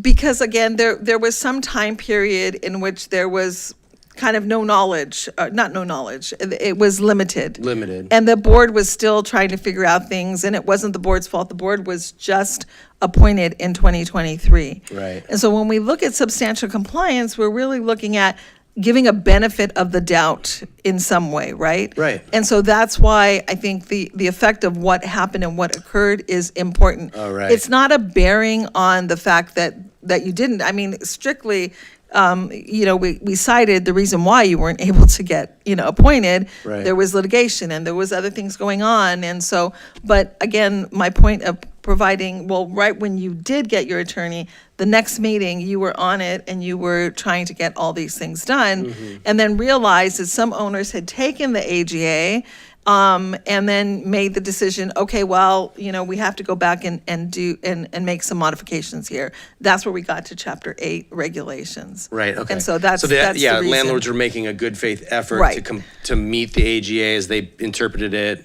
Right, and Pasadena Tenants Union offered that. Offered some guidance, Right, which was right. not legal advice, but nevertheless was some guidance. And so we're not going to penalize people because they got it wrong by 0.5% or, Right. or maybe they got it exactly right, but they did it before Exactly. we authorized it. Yeah. Substantial compliance, not Okay. perfected compliance or strict compliance. Correct. But substantial. Yeah. So again, my biggest hangup, honestly, is 1947.7 phrase that says after receiving a notice of deficiency, if such a notice doesn't exist, then people are never going to be in substantial compliance, right? So And I that's think the part I'm yeah. trying to work around. I totally understand that. That's why I gave the history, because there was no notice of noncompliance given at any point in time. Right. And so that's kind of explains where we're at. Could a code enforcement officer's order be a notice of non-compliance for these purposes? So in other words, if I have a petition of downward adjustment because my window, let's stick with the windows don't close and lock, and the hearing officer came out, and the code enforcement officer came out and said, yeah, this needs to be fixed. A period of time goes by during which the landlord is supposed to have time to fix it, but they don't do anything about it. If code enforcement comes out again and says, it's still not fixed, here's a fine, and I petition for downward adjustment, does the department have to issue that notice of noncompliance, or can that code enforcement officer's notice be? I think, as we were explaining earlier, that staff is actually, recommending that if there's an issue, to go out to code enforcement and get that order. So that could be that one could way. be brought forward, and it is brought forward, I believe, in some of the petitions that come forward. Yeah. Yeah. Okay, yeah, that to me is the thing that we need to work around, and I think your concepts to consider, the ones that stand out to me is, these all make sense to me. Owner providing notice to the tenant at the beginning of the tenancy that the charter exists, that's great, there's, it's required, but still somewhat voluntary, like nobody's checking on that. And then, but I think the fourth bullet, the board may wish to incorporate a notice of formal noncompliance process. That to me seems like the thing we need to do. So thank you for this. I know it's late and we don't want to dive too far into this, but thank you. Thank you. Member Wernberg?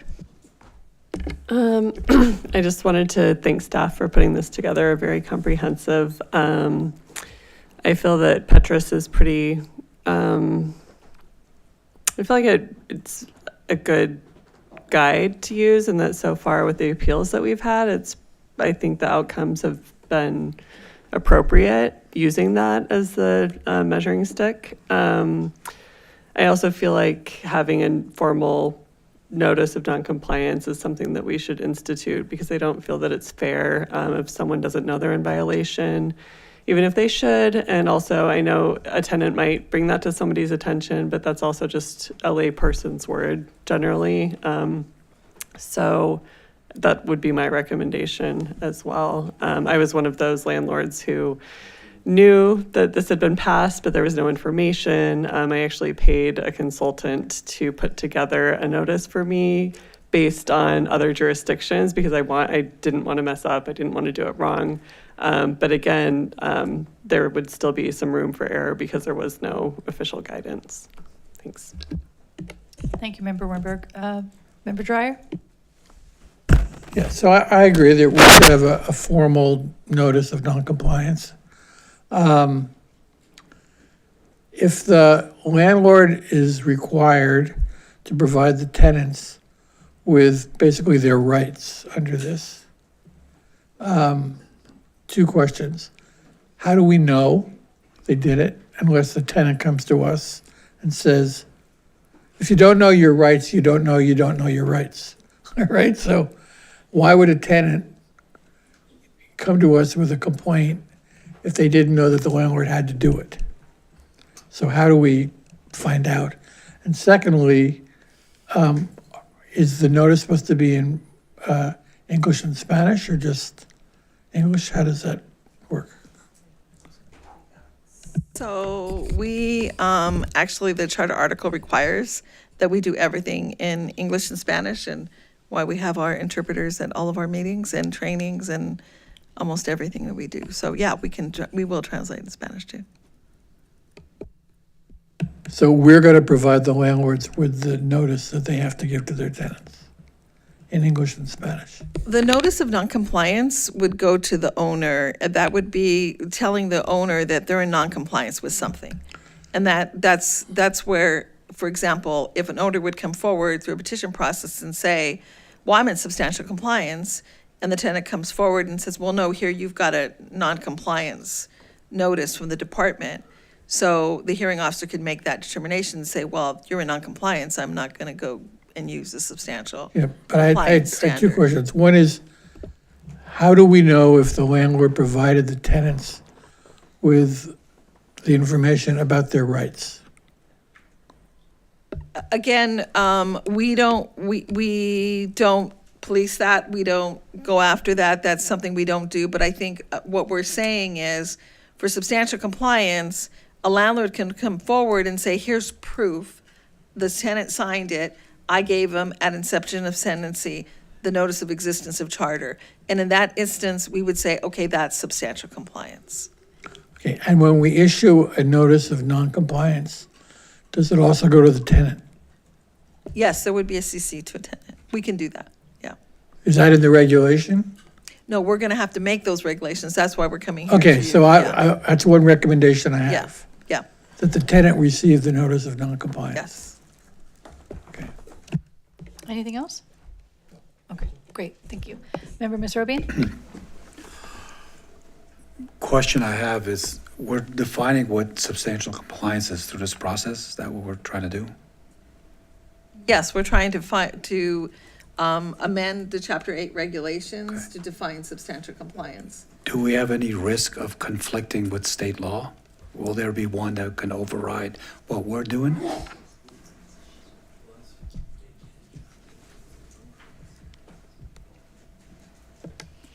So the reason that you're looking at the Petrus Act tonight, and the reason that staff has brought that forward, is because, as Board Member Werdenberg mentioned, it has been a good guide, but really just a guide in the sense that when you're looking at a rent increase, and that is the context for these potential amendments and for substantial compliance, there is a possibility, and I believe the staff report highlighted this as well, that perhaps the hearing officer's order decreasing rent could be considered a penalty. And the whole point of the Petrus Act was to sort of soften the blow if someone was trying in good faith to comply with rent increase requirements. And so this was something where, as you saw, the hearing officers thought that that was a good fit, and it has been something that's been transferable and helpful. But there isn't necessarily something that says that this must be the case. Now, I will contrast that with the first time you all heard about the Petrus Act, which was during the administrative penalties conversation, and that would be a direct fit, and that would be where this would be binding. Okay. All right.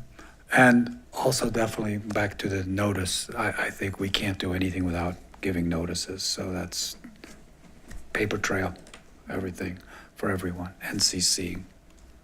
Thank you. Thank you, board members. Any last questions before we go to public comment? All right. So we'll go ahead and take public comment on item 3. We have 2 public comments. The first one is Dr. Gary Hampton, Mod Hotep.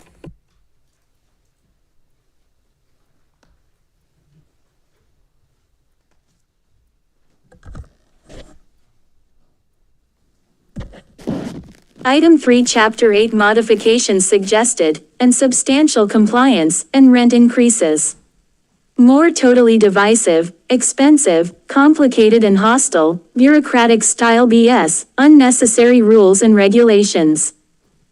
Even with complaints coming from you board members about the non-publishing of the director's report, Executive Director Helen Morales is pushing for and proposing more unnecessary rules and regulations that have a catastrophic negative effect on residential property values, which are plummeting because of the improper implementation of Measure H, due to the 1,000 or so pages of unnecessary and harmful rules and regulations, which promotes totally unnecessary friction and heated hostilities between landlords and tenants.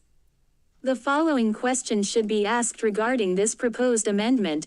Where did the idea regarding this specific proposed amendment come from? Because it was never discussed or proposed by any board member. This is Executive Director Helen Morales pushing her own agenda, as I documented in my opening comments. These multiple proposals should have been discussed Sorry, as Speaker, future this is agenda. item 3. These are like pretty much the exact comments you just gave us on the previous agenda item. We are at item 3. I know this is item 3. I'm talking about item 3. You're proposing amendments for item 3. So your comments are just same from the last meeting or the last agenda item. So I was just confirming that you were on task. Doesn't sound like you are. Is my time paused right now? You have to pause my time when she asking that. That's fucking me up. Come on now, shit. Damn. Shit, wait a minute, hold on. You messed me up here. Housing Board before being prioritized on the agenda by Executive Director Helen Morales. Important agenda items requested by multiple board members are not appearing on the agenda as requested numerous times. Again, I ask you, who the hell is in charge here?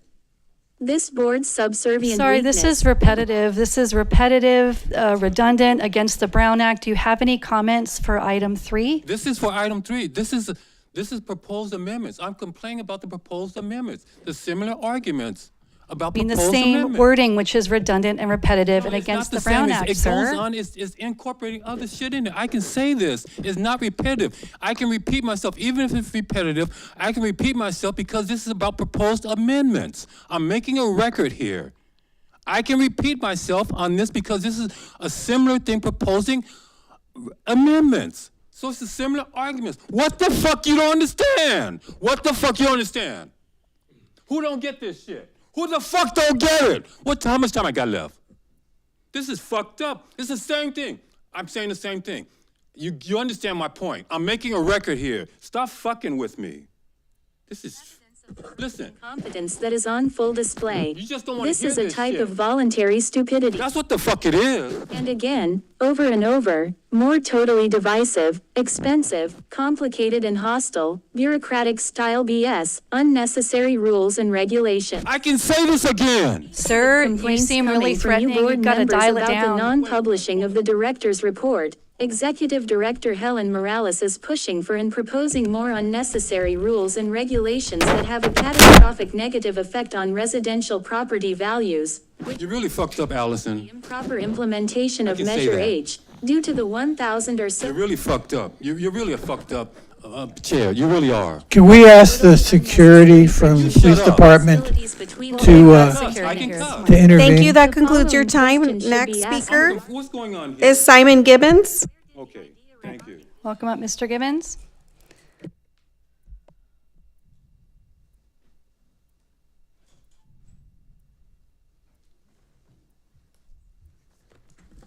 Thank you. I do have to say that there are some commonalities between items 2 and item 3. There's a lot to do with compliance and regulation, and there's some similar concerns about them. A lot of different topics got picked up in the few minutes of discussion. Substantial compliance, for instance, at the very start of Measure H with the 6% AGA was tricky. Like a lot of people, I made a judgment that it was legal and went ahead with an increase of 6%. It took some calculation, especially for people who had fairly recently moved in, and there was a couple of different charts published, and I tried to get that right. And really, this is about substantial compliance being this sort of good faith effort to get it right. Similarly, it's about a good faith effort to make sure that people know what the rules are, what their rights are. I think we've touched on this a few times, but you should be aware that as part of the registration process, every time that there is a change in the people in the unit or there is an increase in rent, the owner is required to, under penalty of perjury, state that they have been following the rules and regulations. This includes that whenever a rent increase is sent through, it needs to have alongside it a basic list of the rights of the tenant and the rules under which we operate. So a lot of this is covered already. There's not a vast need for a whole new industry of yet more forms to be handed out because those rights are being declared at least once a year. I'll also remind you that you have the ability to chase down if you feel like crimes are getting committed. It says right in the middle of the charter that the hearing officer and this august body itself during appeals has the authority to carry out subpoenas and administer oaths. I note with some interest that this has never been used, but if I'm ever unlucky enough to be in front of you, I'm ready to affirm as required. You have this capability. So right now it feels like a made-up problem in search of a solution. People are being told what their rights are once a year. You have the capability to track down acts of glorious malfeasance by evil landlords. You can chase any conspiracy theory you like because you have that authority. Setting up yet more rules is complication in search of no real solution. Thank you. That concludes public comments on item 3. Thank you. So we'll, if there's no further questions, or Vice Chair, did you have a question about the item? All right, we'll go ahead and go then to item 4, which is our rental registry ad hoc committee report back. Thank you. We missed a meeting or two, but had one this week. I just wanted to state for the record, the purpose of the rental registry ad hoc committee would be to learn how the process has worked for 2 registration cycles and take those lessons learned and apply them specifically to improvements and actionable data for the Pasadena Rental Housing Board and/or City Council. And the members of the ad hoc committee are Ryan Bell, Varouge Mesrobian, Christine Rodriguez, and myself, Emily Wernberg. And we meet via Zoom. And we are going to be having a representative from 3DI coming to present for the full board either August 6th or August 20th is the plan. And when, did I say August? August 6th or August 20th? Yeah. And there's also the new interface that we talked about, the user interface for the rental registry that I mentioned at the last report out. That's scheduled to be deployed September 1st, and the department's going to be providing outreach and training so that landlords can learn how to use the new interface and be able, hopefully familiar with it when the next registration cycle kicks up. But as I mentioned before, the new interface looks much cleaner, more intuitive. I think there's going to be a positive response to it, I hope. And then also the survey results, I'm going to give a more comprehensive presentation at the next meeting, August 6th, about the results we got back from the survey that was answered by landlords, members of the public, and stakeholders about their feedback on the registration process and the portal specifically. I have a question for you. Yes. So as part of the cross-departmental cooperation that I was also hoping would come out of the ad hoc, though I know the quadrennial inspections are done by the housing department, are we capturing that in the rental registry, like when a property was got its quadrennial inspection? So interdepartmental cooperation goes through the director, and I've been told at this point in time, code compliance is not being integrated with. That's correct. So we have this platform that could capture whether or not the quadrennial inspections are even happening, even though it is happening by another department. Like, is there any interest in getting that done? Sure, we can work with the department, but we don't have a response to give you back today. Right, but I mean, yeah, okay, I would very much like for that particular piece, the quadrennial inspections, every residence is to be, particularly multifamily residence, is to be inspected every 4 years. I won't speak for anyone else besides myself and the 3 members of the community who've come to me to complain about this, but those inspections are not happening. And while that's slightly out of our scope because we don't enforce, right, the quadrennial inspections, there's a lot of crossover there on the Venn diagram. So it seemed to me a missed opportunity if we weren't able to figure out how we could get the rental registry to start capturing this, to either hold housing to their promised schedule and get them back on, or for them to successfully say, yeah, those inspections are happening, and the people who feel they haven't had their housing inspected every 4 years, they're just 1-offs or 2-offs or 3-offs. Yeah, there's been a lot of appetite on the committee for an interface with code enforcement as well, with the. Well, and that's done by housing. Okay. Yeah, that's done by the housing department, but I love, like, it's an interplay. It's code enforcement. Code enforcement does the. It's in planning, I think. Code enforcement it is lives under in planning, but right. still, Right. to your same point. All right, Yeah. because in the housing element, that's the housing department that says they take responsibility for that. Well, they may assist with the preparation of the housing element, but with regards to who's doing the inspections, our code enforcement officers under planning, and those are under, we can talk to the director about that. Yeah, that to me is, besides an enforcement piece, I really feel that there are opportunities for the platform to do that kind of, really keeping a good eye on the housing stock in our city, safety, health, all that kind of stuff. The budget was discussed recently, and fire danger in our city was sort of top of mind for a lot of our council budget discussions. So I feel our rental registry platform could hopefully productively assist with that. All right, Member Dreyer? Yeah, I just want to affirm, I totally agree with the chair about this. It might be, I think 2 years ago, we had someone from code enforcement come and talk to us. Can we schedule that again so we can directly ask some questions? Has the ad hoc talked to anybody in code enforcement or? We've been told that all communications of that nature have to go through the director. Okay, then I think we should schedule that meeting as soon as possible. And, to repeat what I've been saying all along, has the ad hoc had any discussion about whether or not one of the questions we can ask of landlords when they register is what else do they own? I believe Alyssa answered that previously. What? I believe Alyssa answered that previously. Yes, so confirming that has been something that both the ad hoc has explored and I've answered. But just to give that answer again, it is something where, that'll be addressed. And if it's something where there's an appetite for the full board to have that, it can be. But that'll be something that'll be forthcoming. What will be forthcoming? A legal decision? Yes. Can I ask you why it's taken so long, since I've been asking this question for 2.5 years?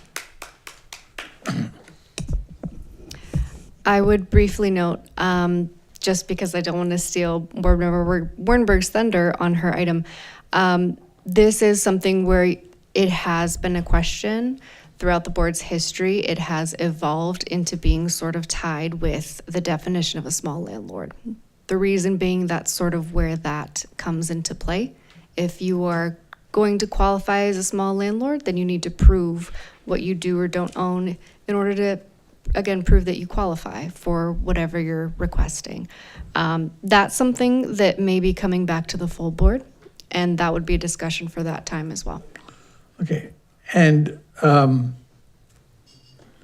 when is the drop dead date or the deadline for when a decision has to be made for the next registration year? In other words, if we wanted to put that question into the rental registry set of questions, at what point does? Too late already. What? I think it's too late already for this cycle. I do want to Well, state that excuse there's me. other information that is being captured currently when you have a LLC that comes in. There's other information that's requested, ownership information, percentage of ownership. That's already being requested in the rental registry. About each building or each unit? Each property. Each property, I mean, yeah. But not about other properties the same beneficiaries own in Pasadena. Again, I think that's a question that is going to be resolved through a legal memo that you'll get. Okay, but this is now what, our third wave of rental registration? And we've been talking about this now for over 2 years, and we've missed, if Emily's correct, and I assume she is, we've missed another deadline to do this? This sounds I would like, actually just take issue with you saying that we've missed a deadline, because the board has not, you've shared with us what you want in this rental registry. But, and what you're asking for isn't one of the things already spelled out in the charter. But to my recollection, we haven't taken a vote on what you've proposed. We've talked, right? So is it a little frustrating that we're still trying to or we're trying to someone's trying to discern and answer your question, sure. But remember, it hasn't come to the body for a vote. Okay, but. So I would just take issue with, it's not like we've all asked for that and it hasn't gone into the system yet. But That's just the Emily just distinction. said that it's too late, even if we voted at our next meeting, or 2 meetings from now, that we wanted this in the rental registry. Emily just said it's too late to get it in the next round, right? The process is already That's what I've been told. by 3DI. Yes, that's correct. We won't be able to make any adjustments. And so we already have the adjustments that are going to go into effect. We're working on them now. We're actually testing those now, and those will go into effect in September 1st. It's not just frustrating, I think it's intentional stalling, to be honest. There's no reason why we couldn't have talked about this and had a legal decision about this a year ago.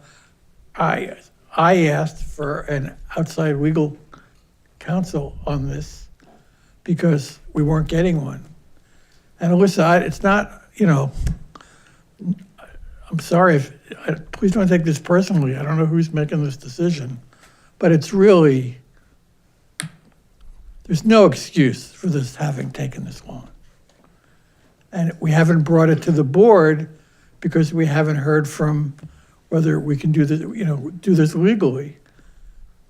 So I want to know whether we can do it legally. And if they say, if our city attorney says no, I want a second opinion. I want Goldfarb and Lippman to give us their view about this. So again, I get that you feel very strongly about this, but you are a member of a body. And we have to make decisions together. And another thing that will be coming before this body is the definition of, well, we have defined small landlord, but the body hasn't taken any, so we've got this definition now, what, if anything, do we do with this, right? And those things are, like, they're kind of related, because it sounds like you, quite frankly, it sounds like you want our rental registry to start tracking in a way that I'm not sure, without a fuller discussion of the body, I'm not sure if everyone's on the same page with that. I don't disagree with you. I wish, I could be outvoted, but I want to have the discussion, and we haven't even had the discussion in over 2 years since it was originally brought up. And I think, I want to know if other rent jurisdictions do this. I want to know what the law says. I want to know if this is part of the discussion of what a small landlord is, then we can only ask, small landlords to give us this information? If they ask for an exemption for being a small landlord, then we can ask them this information, as opposed to it's part of the regular process for every property owner, rental property owner in Pasadena to tell us this information. Who are we protecting here? I don't think we're protecting anyone, but I would also say that our agendas are pretty full. And we take, the vice chair and I and the former vice chair and I take every suggestion and comment, but this is not urgent. What you're requesting is not urgent. Is it important? That's for the body to decide and discuss. Well, yeah, But the that's your urgency of opinion. it, I'd like but to the have a urgency of it, I would take issue with, all right? Is there anything else you'd like to ask about the rental registry? I already asked. All right. Member Bell? So back to the code enforcement stuff, I have been raising this in the committee as well. And I raised it when I was the chair. When we first built the rental registry, I raised it. I was told that in the first go-around, we wouldn't be able to have it. This predates your time with us, Helen.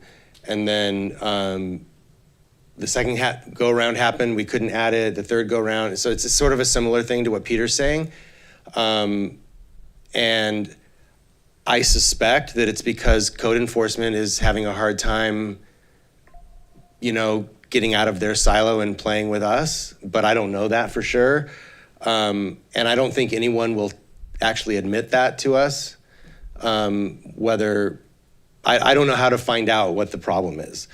But we have two, I mean, complex systems are famous for being siloed and not communicating with each other. And we could do something about that would be to the benefit of the whole city. To your point about quadrennial inspections, I just had one at my apartment complex. I asked my landlord when the last one was. She said 10 years ago. So I guess they happen every 10 years or something around then.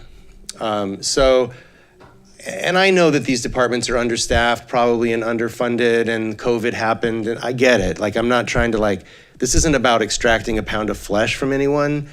It's just about transparency and being accountable, and we have a system that could talk to, the code enforcement system perhaps. Maybe it can't be seamless, maybe there's a different way of doing it, but we have to at least talk about it. And to Peter's point about the question that he's raised over and over again, he's the main one who's raised it, but I also share this concern. I also think that it's a little ridiculous that we haven't been able to get a legal opinion in 2 years. True, we don't know if it'll happen because it's not one or two of us decision to make, but we can't make a decision as a body if it's not on something we can talk about. And we can't talk about it until we have the legal analysis for it. And it's a concern. And I think I know that we're busy and I know we have a lot of other pressing issues. And part of it's our fault. We've spent countless meetings on minutia, and we're getting better at that, I think, as a group. But we have to be more efficient with our time so that we can handle more things, I think. I mean, it's just things are taking far too long. But some of these things have to start coming forward, and otherwise perception is reality for people. It may not be intentional stalling, but if it feels like intentional stalling, then that's the vibe, right? That's what it feels like. So who's intentionally stalling? Is it the I don't chair know. and vice chair? Is it the director? No. I'm Is not it pointing the fingers at- lawyer? Okay, no, No. I just want to get clarity because, perception can be reality. So I'd hate for that to be the case. No, I don't think you can put something on an agenda until there's something to talk about. You don't just, I hope we don't just put things on the agenda without, adequate research and background. So I get that. And I understand that better than most. So I think it's just, I don't know. I just think if we're trying to manage the overall system, we have to recognize that a couple of these questions have been coming up over and over again, and we're not making any headway on them. And I don't know ultimately what the answer is because I don't have a peek under the hood. But we've talked about a lot of these things in the ad hoc committee. I just don't want the rest of the board to think that this issue about code enforcement didn't come up, because it did come up. I brought it up, other people mentioned it, so I just want to make sure that was clear. Oh, yeah, and the lead of the committee's been pretty, and when the lead's not been here of the committee, I believe one or two of you have filled in to provide some sort of glimpse into what are y'all talking about? What is coming up? Obstacles, if any. And it does sound like there's an internal obstacle. My hope had actually been for this committee to be talking directly to department heads. That was my hope. I actually said that in the mandate, right? But that has not happened. There's not the chair and vice chair preventing that from happening. But, if we've got a block, I would appreciate from the committee, what do we do about that? Who told the committee that the conversation with code enforcement had to go through the executive director? The director. I'm sorry. I know we talked about code enforcement, and again, we are not in charge of code enforcement, so I can't force another department to do something. And so you need to know all that here, that I don't have that authority, nor does the board. And so it makes it very difficult for the board or the department to go and request or force another department to do something. Nobody's saying for it. Now, we will contact them again. How many times have you talked to them? I've had meetings with them. How many? I don't Point of know off the order, I top. just want to point out that I'm also in the queue. Okay, sorry. I've been waiting patiently. Thank you. So I will reach out to the executive director and to the assistant director who's in charge of code enforcement and invite him to a meeting and see where we can get from there. A meeting with you or a meeting? No, here with us. I will work with the chair and the vice chair to get that scheduled. Very good. All right. Vice Chair. Awesome, thank you. I do want to acknowledge everybody's concerns. I feel like we want to accomplish a lot here. And as we've all been in practice, city governance takes a long time. I also want to acknowledge also that, we want to do things intentionally. We want to make informed decisions. And it seems like, our patience has to be tested in order for us to get like the full story and get the information that we want. But I do want to kind of touch point on the point about code enforcement. Can it happen? I'm not sure. I think it'd be awesome. I think ideally we're thinking, you could look up the parcel number or the address and you could maybe see all the code, violations. That would be wonderful. Is it possible? I'm not sure. However, thinking about these, they're not centennial, quadrennial inspections, and as Board Member Bell mentioned, maybe if we can't get all that information, at least I'm thinking, just as an idea, on the rental registry, we could at least show tenants, this is when your inspection should be happening.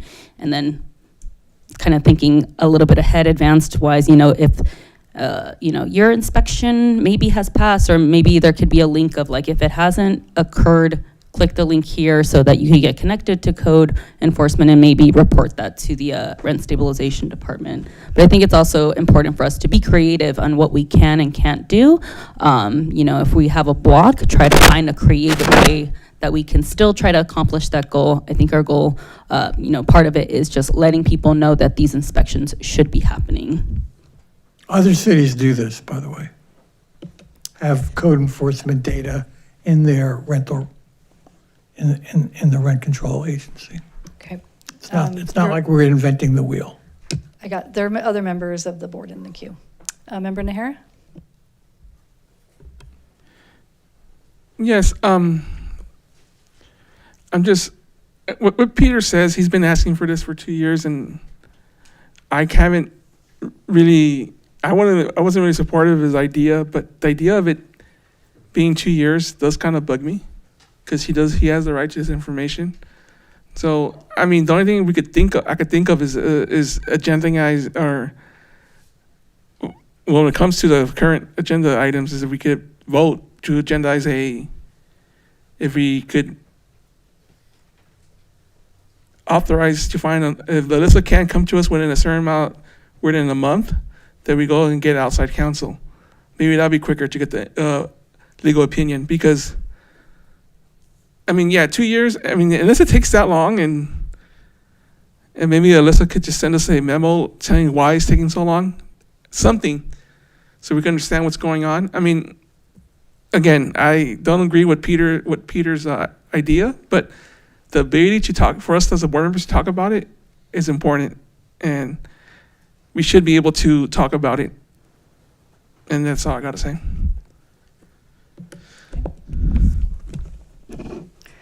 So, as I mentioned before, this is something that is forthcoming. As the chair and vice chair have mentioned, they work diligently with staff to create your agendas. It does require the dirty work, though, of prioritizing when things come back. Staff will do the same thing. So when things are more urgent, as there have been, when board members have had an appetite for certain items, those are things that come back more quickly.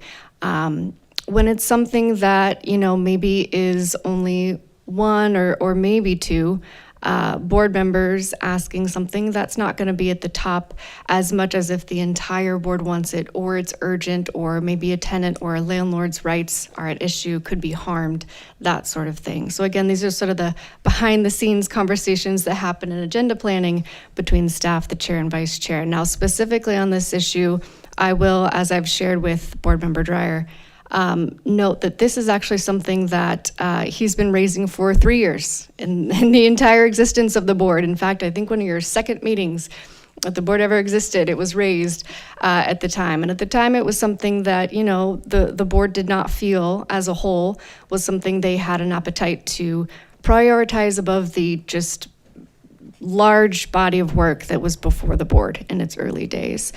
So it did fall by the wayside. However, it was something where, as I mentioned, it was also sort of tied to this small landlord idea after a certain point. And I only raise that to say, you know, it was something where when it came up, the board was prioritizing, as it will be soon again, as to what to handle first. For example, the policy ad hoc determined that this was something that they did not want to make a decision about at the time and make regulations for at that time or define, but would sort of, you know, address at a later date. So it's something the board has wanted to come back to. Staff is doing what we can to accommodate those requests in the order that they're prioritized by the entire board. I appreciate that response, Alyssa. I mean, it gives us a reason why it's taking so long. I don't know, maybe Peter might not agree with it, but thank you for that. I appreciate that. We only have one lawyer, and this is what you, when you see that it takes a long time. We only have one lawyer, and we all have to share her. So, Member Bell, are you back in the queue? Yeah, just very briefly, and also thank you for that explanation. And I maybe one way to address this going forward is just to say, you know, in a straw poll format, you know, is this something we want to prioritize or is this not, you know, and then we know. In the rental registry section 1812 of the charter, subsection E, it speaks specifically about the rent board publishing information about violations of housing codes and violations in this article pertaining to a given rental unit through the online portal.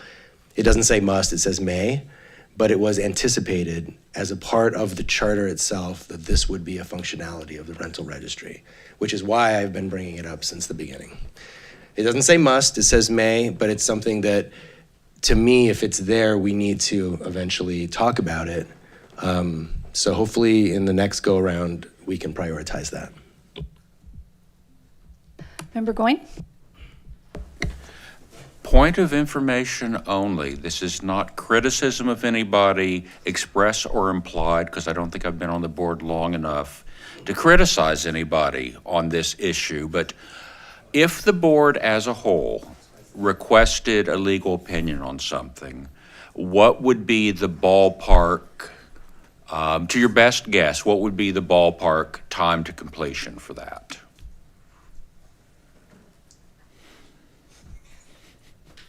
Before the lawyer answers it, I'll say that while we've discussed that process, I think one problem is the difficulty even getting that done. But thank you for asking the question because it's one that's been on a few of our minds.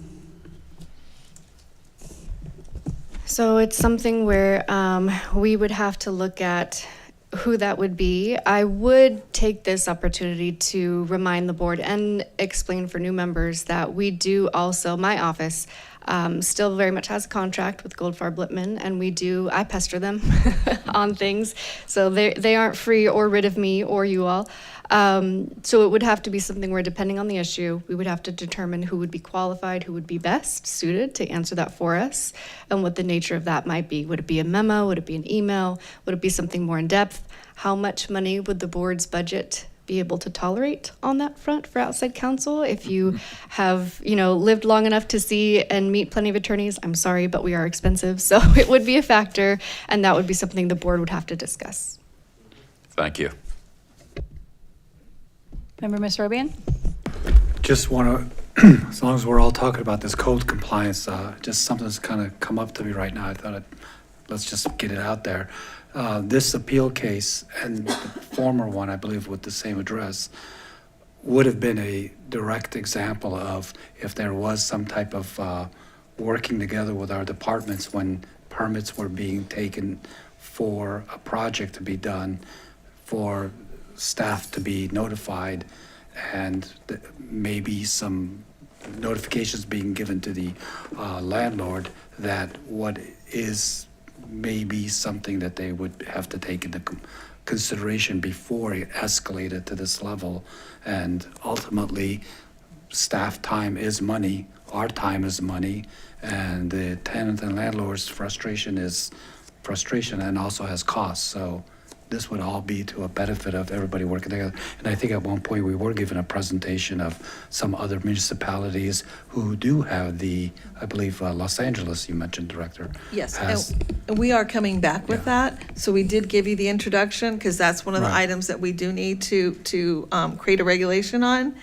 And that is actually dear to my heart, because I came from a jurisdiction where code enforcement and rent stabilization work together. Right. And we did have that system that was together. And Ryan knows how important that I believe in the tenant habitability plan, the means and method plan, and this would help, you're right, to And- save this off. And so that's why I brought this forward. And I'm looking forward to bringing it back so that we can look at that, because it is important. We know that habitability and rent stabilization need to work hand in hand. And if I could make a quick suggestion, Mm-hmm. do you think we could bring somebody from code enforcement during that presentation so that they can? That's what so that's what we just said, that I would bring back the code enforcement director as well as the director of planning who heads that. And because it's really housed in planning department, so we'll bring that forward. Because we're going to see a lot of ADUs, we're going to see a lot Right. of these type of projects. There's going to be properties changing hands, people doing work, and everybody Right. wants to comply with permits. And, you know, as Right. we learned from tenants, they don't want to be put out for a year and a half. So I do want to, and I think I've explained this before, that we are in line with planning. So now we have a Right, rent I remember stabilization checkoff. Right. And actually, we met with them That's on on new two- construction. two properties or conversions. We're Okay. looking at 2 condo conversions right now. But that's a kind of a Yeah, different and animal. and that than actually affects tenants. A condo conversion Right. really affects tenants. And so we're really trying to get on board with that. So Great. believe you me, I do know the importance of habitability and code enforcement and rent stabilization, and that they go hand in hand. And the further you go in to having rent stabilization, the more important that's going to be. And we're just all here to because- work yeah. together, I mean, Yeah, ultimately. of course, and that's what I'm trying to do. But again, I have limits, and so we'll work to get that done. Thanks. All right, Member Dreyer, are you back in the queue? All right. Okay, with that, I believe we need to take public comment for the rental registry ad hoc committee, as long as there are no other questions, comments, thoughts? Okay. We have 2 public comments. The first one is Dr. Gary Hampton Madhotep.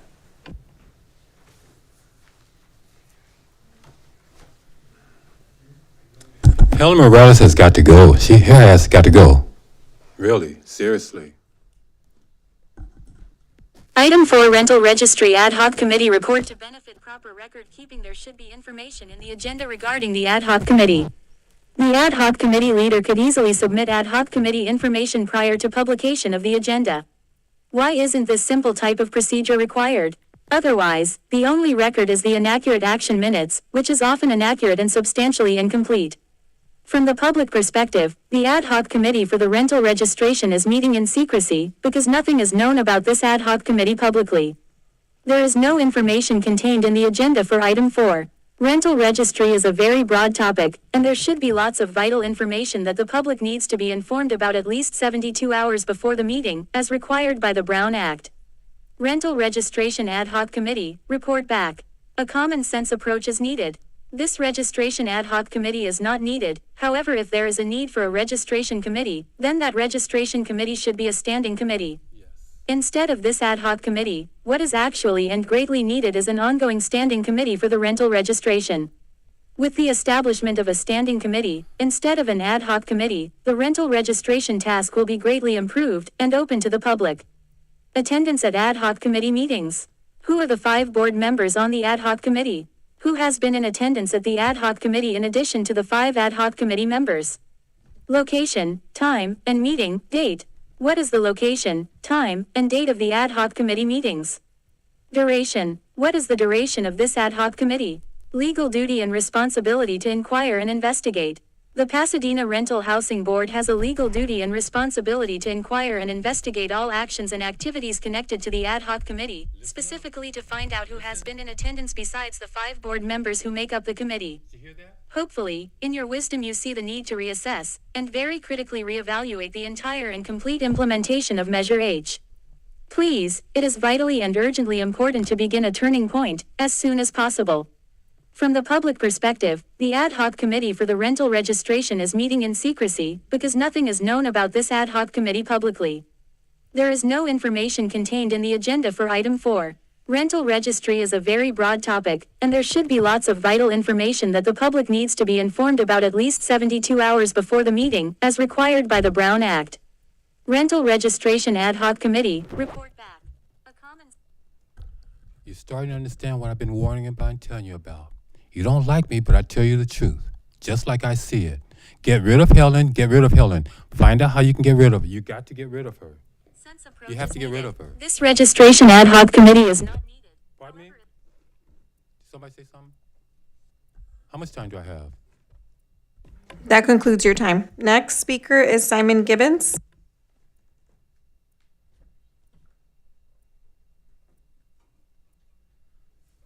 This is an evening for very wide-ranging different topics.